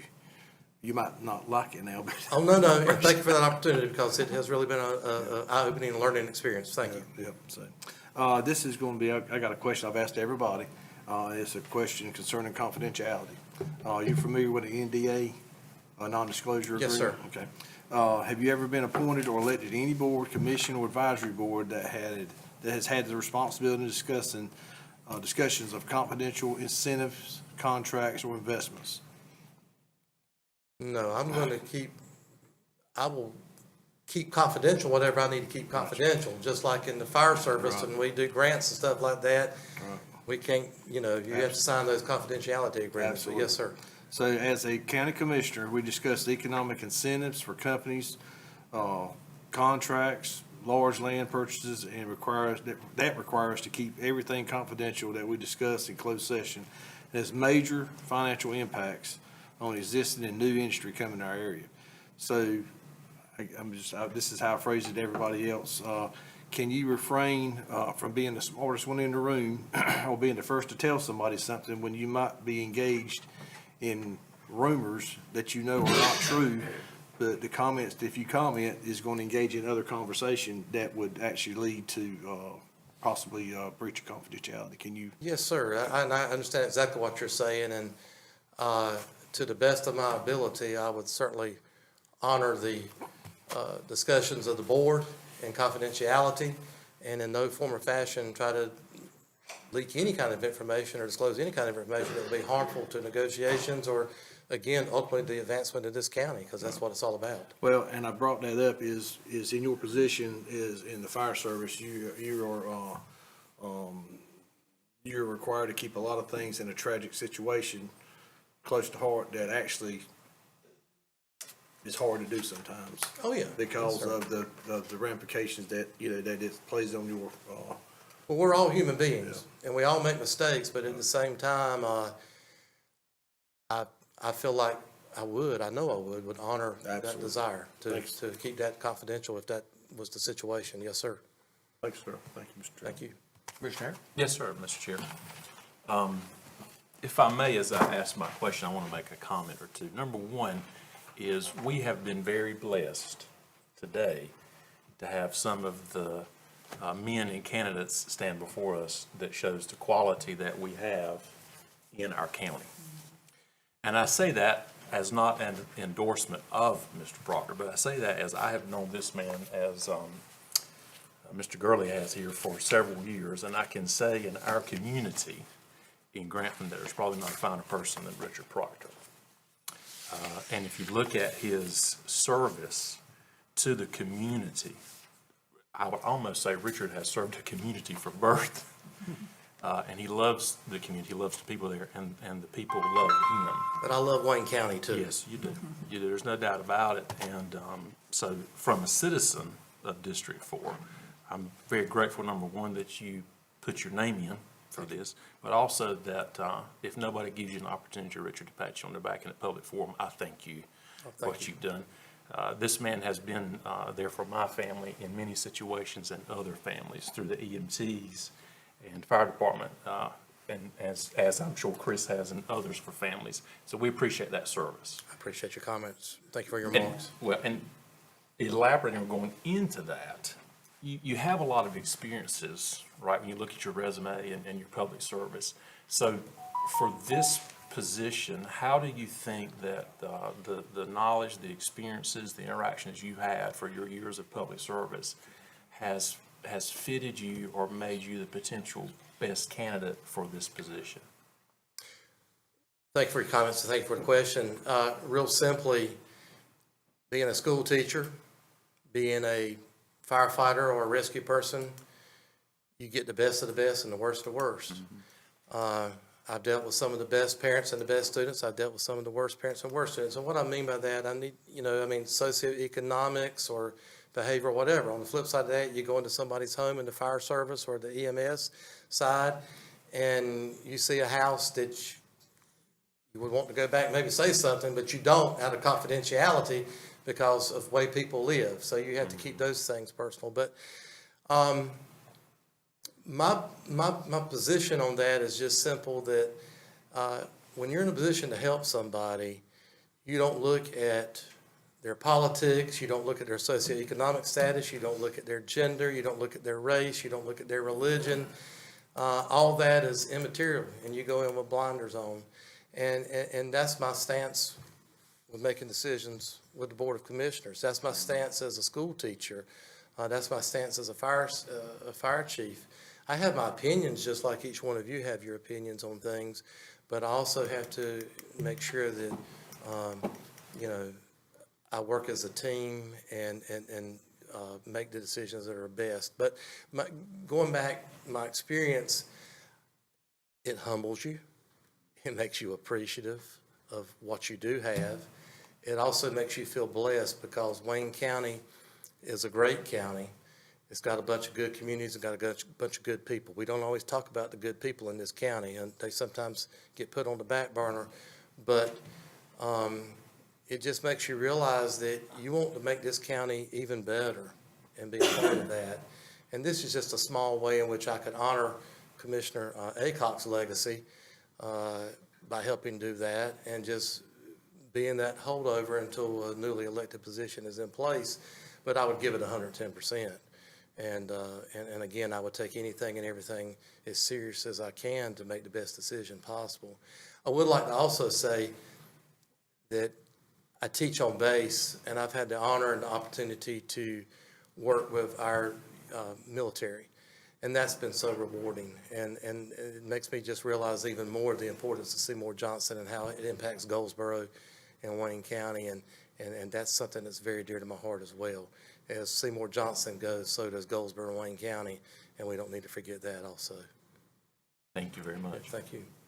Mr. Foster? Yes.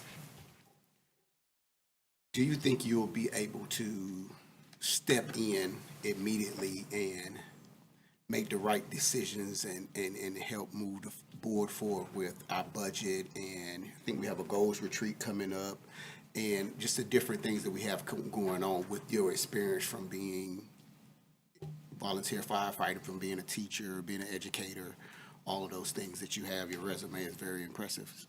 Thank you, Ms. Foster, for the question. Yeah, yes, I do. I wouldn't be standing before you if I didn't, and I don't mean that to sound the way it sounds, but I believe that I have the ability, again, with the proper information that's provided by the county officials and the whatever the agenda might be, whatever the figures might be, whatever the needs and wants might be.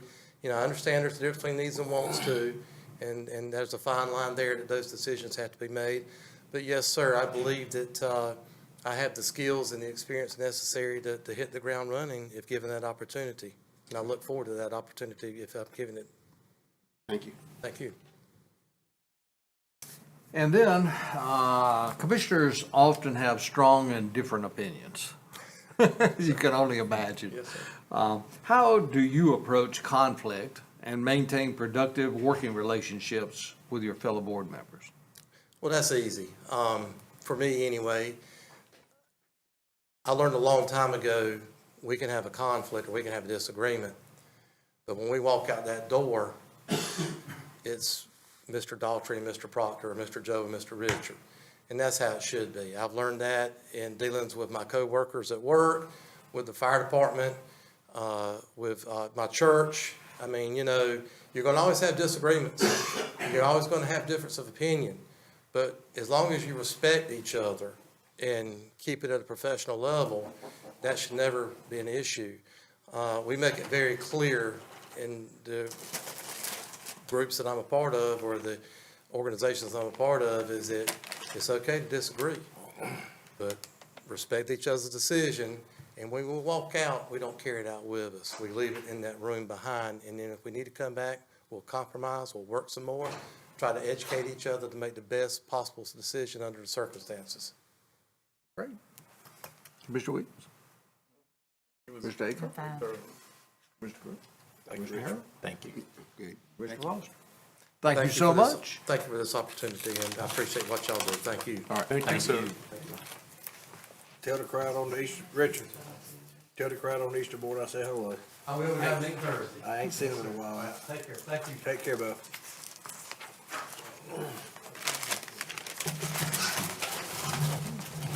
Fire Association. Fire Association. It's, you should've got an email on it. I haven't checked it in a day or two. It is the 20th at 6 at Lane Tree. Okay. At this time, I want us to go over the voting procedures that we will be contemplating today. All applicants will be considered a nominee for appointment. Y'all have a copy of this. The board will vote by ballot. The ballots must contain each commissioner's name and signature. So if you will look at your ballot, you'll see that there will be a place for you to actually, where's my ballot? Hold on a minute here.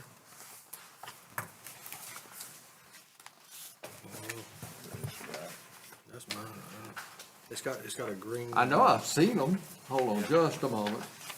This old man's got to find the ballot. Hanging chads. Hanging chads. Here they are, right here. Okay, so you'll notice on here that your name is at the top, but I will need, and you will need to sign that ballot when you apply. All ballots will be considered public records and will be made available for public inspection in the office of the clerk of the court. Clerk of the board, excuse me. See, here I am, you got me all confused here, got too many clerks. The ballots will remain available for inspection until the minutes of this meeting are approved. Now, each commissioner shall circle one applicant's name from the list provided, fold the selection, and submit it to the chair for counting and announcement. Applicants receiving 2 or more selections will advance to the next round of voting. And this process will continue until only 2 applicants remain. The clerk shall record the vote of each commissioner in the meeting minutes. A final round of voting by ballot will take place once only 2 applicants remain. The applicant receiving a majority of the votes in the final round will be selected to fill the vacancy. Now, the candidate who receives a majority vote by the board at any round of voting shall be selected to fill the vacancy. The majority vote is 4 votes. The selected candidate shall be notified and sworn in at a special meeting on January the 13th at 11 a.m. or at the candidate's option, may be sworn in immediately following a brief recess to secure a qualified official to administer the oath. We have one here. The appointed candidate will serve until December the 7th of 2026, at which time the newly elected at-large commissioner will be sworn into office. Is there any questions in regards to voting procedure? So do we need to number our ballot so they don't get confused? What I was gonna suggest is each time it's announced that we actually have the clerk Pick collect them that up, round yes. of ballots to get those so So she they're can not- secure. That's those. correct. Yes, sir. So they will be collected after each round. Any other questions? All right, what is the pleasure of the board? Do we begin balloting or do we take a break? Ballot, I mean, whatever. Are we ready for a ballot? I make a motion that we start the process. Start the process. Are we gonna try to complete it now? Well, we're gonna have the first round, we'll have the first Get the first round. round out the way. We'll have the first round out of the way. All right, well, we actually officially have a motion on the floor, so we will need to vote on that. All right, we've got a motion on the floor Is to, your motion to begin the process as proposed? Yes. Okay, all right, perfect. okay, we have a motion on the floor. All those in favor signify by raising your right hand. All right, that was unanimous, so we shall proceed. So the first round of voting shall take place. If you'll mark your first ballot.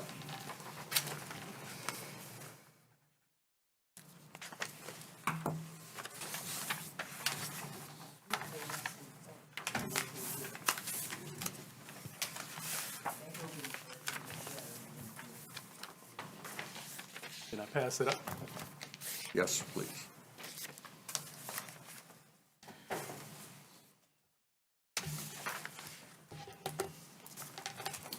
All right, here's the first round of balloting.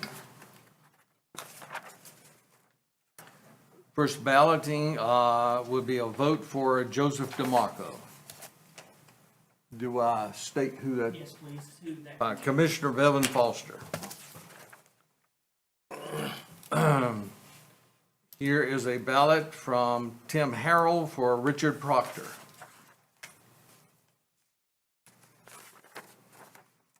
Ballot from Antonio Williams, Freeman Hardison.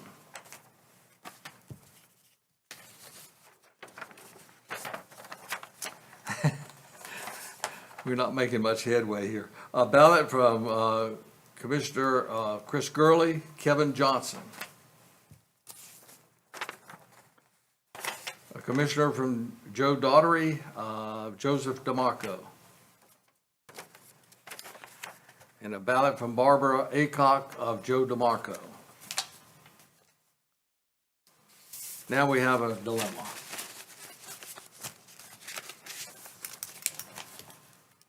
Council, I'm gonna reach out to you on this. I've got one candidate that has 3, and then I've got 3 candidates that have 1. Correct. Well, do we just go to the next ballot? I mean, according to the adopted rules, anyone who doesn't receive 2 or more would be dropped. Agreed. But I don't think that this is within the spirit probably of the rules. I think the idea was to have a second candidate for at least the second round of voting. Agreed. The problem is that the candidate that got 3 votes did not get a majority vote. Correct. So- So what you could do is, one option, if you wanted a second round of voting, is you could do another round of ballots, solely picking out of the 3 that received one vote, if that makes sense. That makes sense, yeah. So then that way you have 2 candidates for a second round of voting. So your second round of ballots would be, each commissioner needs to vote for Mr. Proctor, Mr. Hardison, or Mr. Johnson. And then that would establish who you would vote for in your final round of voting. That would leave you 2 candidates. We all in agreement that that's the way we shall proceed? Yes. If someone can make a motion just to proceed. Would you make a motion to that effect? All right, we got a motion to that effect, and that Made is, the motion? Bevan. and that is we will proceed to, all those in favor, signify by raise your right hand. And we shall proceed to only vote for one of the 3 candidates to determine Who will move on to the second? who will move on to the final second round. You gotta give her the votes there. Okay, I'm sorry. You're right. Thank you. So each commissioner would vote for either Mr. Hardison, Mr. Johnson, or Mr. Proctor this round. So if you will, just cross through, the other 2 on your sheet, because they. No, we're just circling. All we're doing is Yeah, they circling. can just circle. Okay, Just circle one of those Circle one. 3 candidates to determine who will be in second place. Is this yours and Bevan's right here? Ms. Barber? Yes.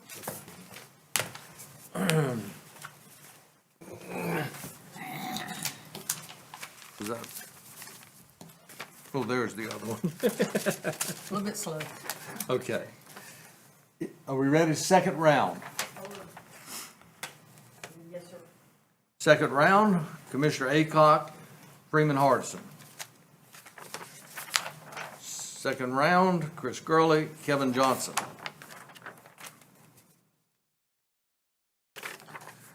Second round, Commissioner Foster, Freeman Hardison.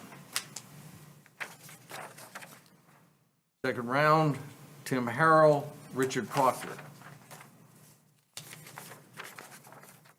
Second round, Commissioner Williams, Freeman Hardison. And second round, Commissioner Daughtery, Freeman Hardison. So from what I'm seeing, Freeman Hardison would be the second candidate. Right, so you would have one final vote, between Mr. Demaco and Mr. Hardison would be your options for those. And you can pick these up. Okay, this round of voting will actually be between Dr. DeMarco and Freeman Hardison. So only those 2 individuals can receive a vote.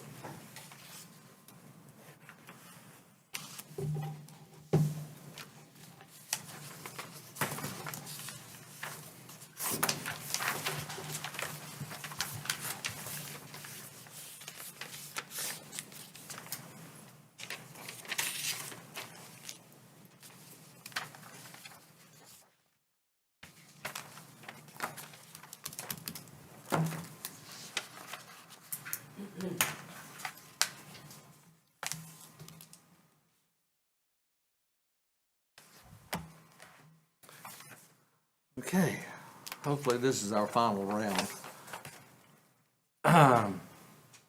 Commissioner Antonio Williams, Freeman Hardison. Commissioner Barbara Aycock, Joseph DeMarco. Commissioner Bevan Foster, Joseph DeMarco. Commissioner Tim Harrell, Freeman Hardison. Commissioner Joe Daughtery, Joseph DeMarco. and Commissioner Gurley, Freeman Hardison. Do we have a winner? No, it's 3-3, so it's a tie. It's 3-3. And I said it could be that. Be careful what you say.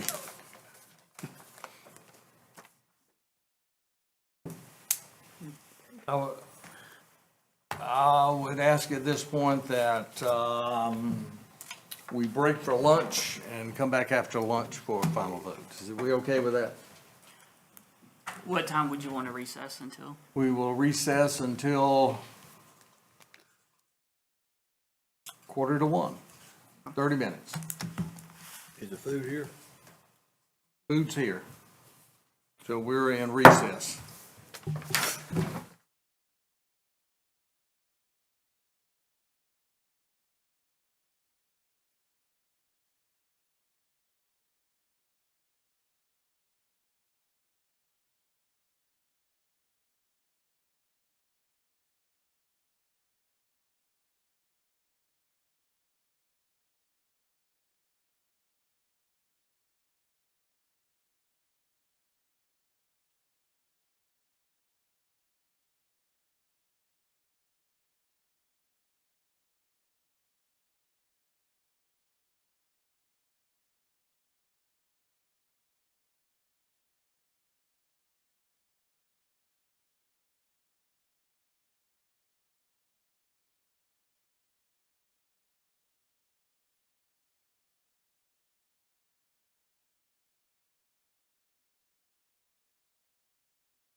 Okay, we're back from our recess.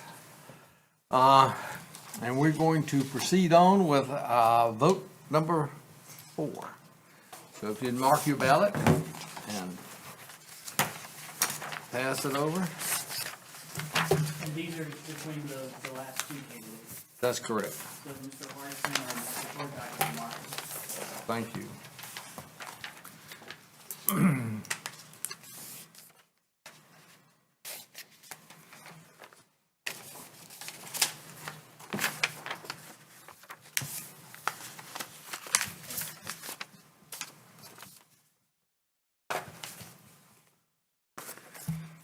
Okay, here we go. Commissioner Williams, Joseph DeMarco. Commissioner Foster, Joseph DeMarco.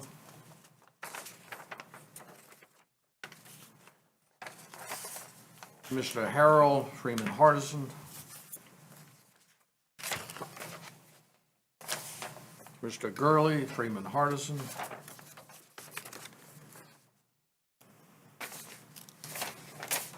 Commissioner Aycock, Joseph DeMarco, and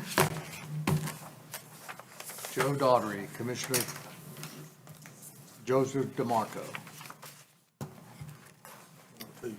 4-2. 4-2 in favor of Dr. DeMarco. So he would be selected for fill the vacancy. Okay, we thank you all so much for participating in all of that. And we had ballots left over. And does somebody want to pick up these ballots here to record them?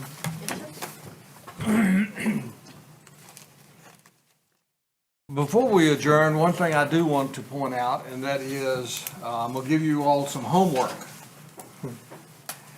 We need to develop at least 3 goals for our legislators in Raleigh and 3 goals for our federal representatives in Washington. So if you would be thinking between now and our next meeting and bring your suggestions of your goal or goals you want to add to the list. I really feel like that we need to narrow that to 3 goals. We learned that from a wise man over there at Highway 70 Corridor Commission when they were trying to get improvements in our area. And they would bring a long list of proposed projects, and they got nothing done. And finally, they turned to them and said, you need to narrow that down to just a few, and then you'll get something done. And as a result of that, we did. So hopefully at our next meeting, we are going to be able to narrow those goals down. I will be reaching out to Dr. DeMarco and informing him of that, and he may be sworn in now or on the 13th, and I think the 13th is a week from today. Yeah, we had said January 13th, 11 o'clock. What we would do is if he chose that time, we would notice, depending on if the board would want to be Right, here, we right. could notice a special meeting. Right. That's generally the practice. Okay. But if he so desire, I'm sure that we can get the clerk or someone to actually swear him in as early as today, if that's what he wants to do. If that's what he would want. Yeah. Okay, any other matters to come before the board? Hearing none, we adjourn.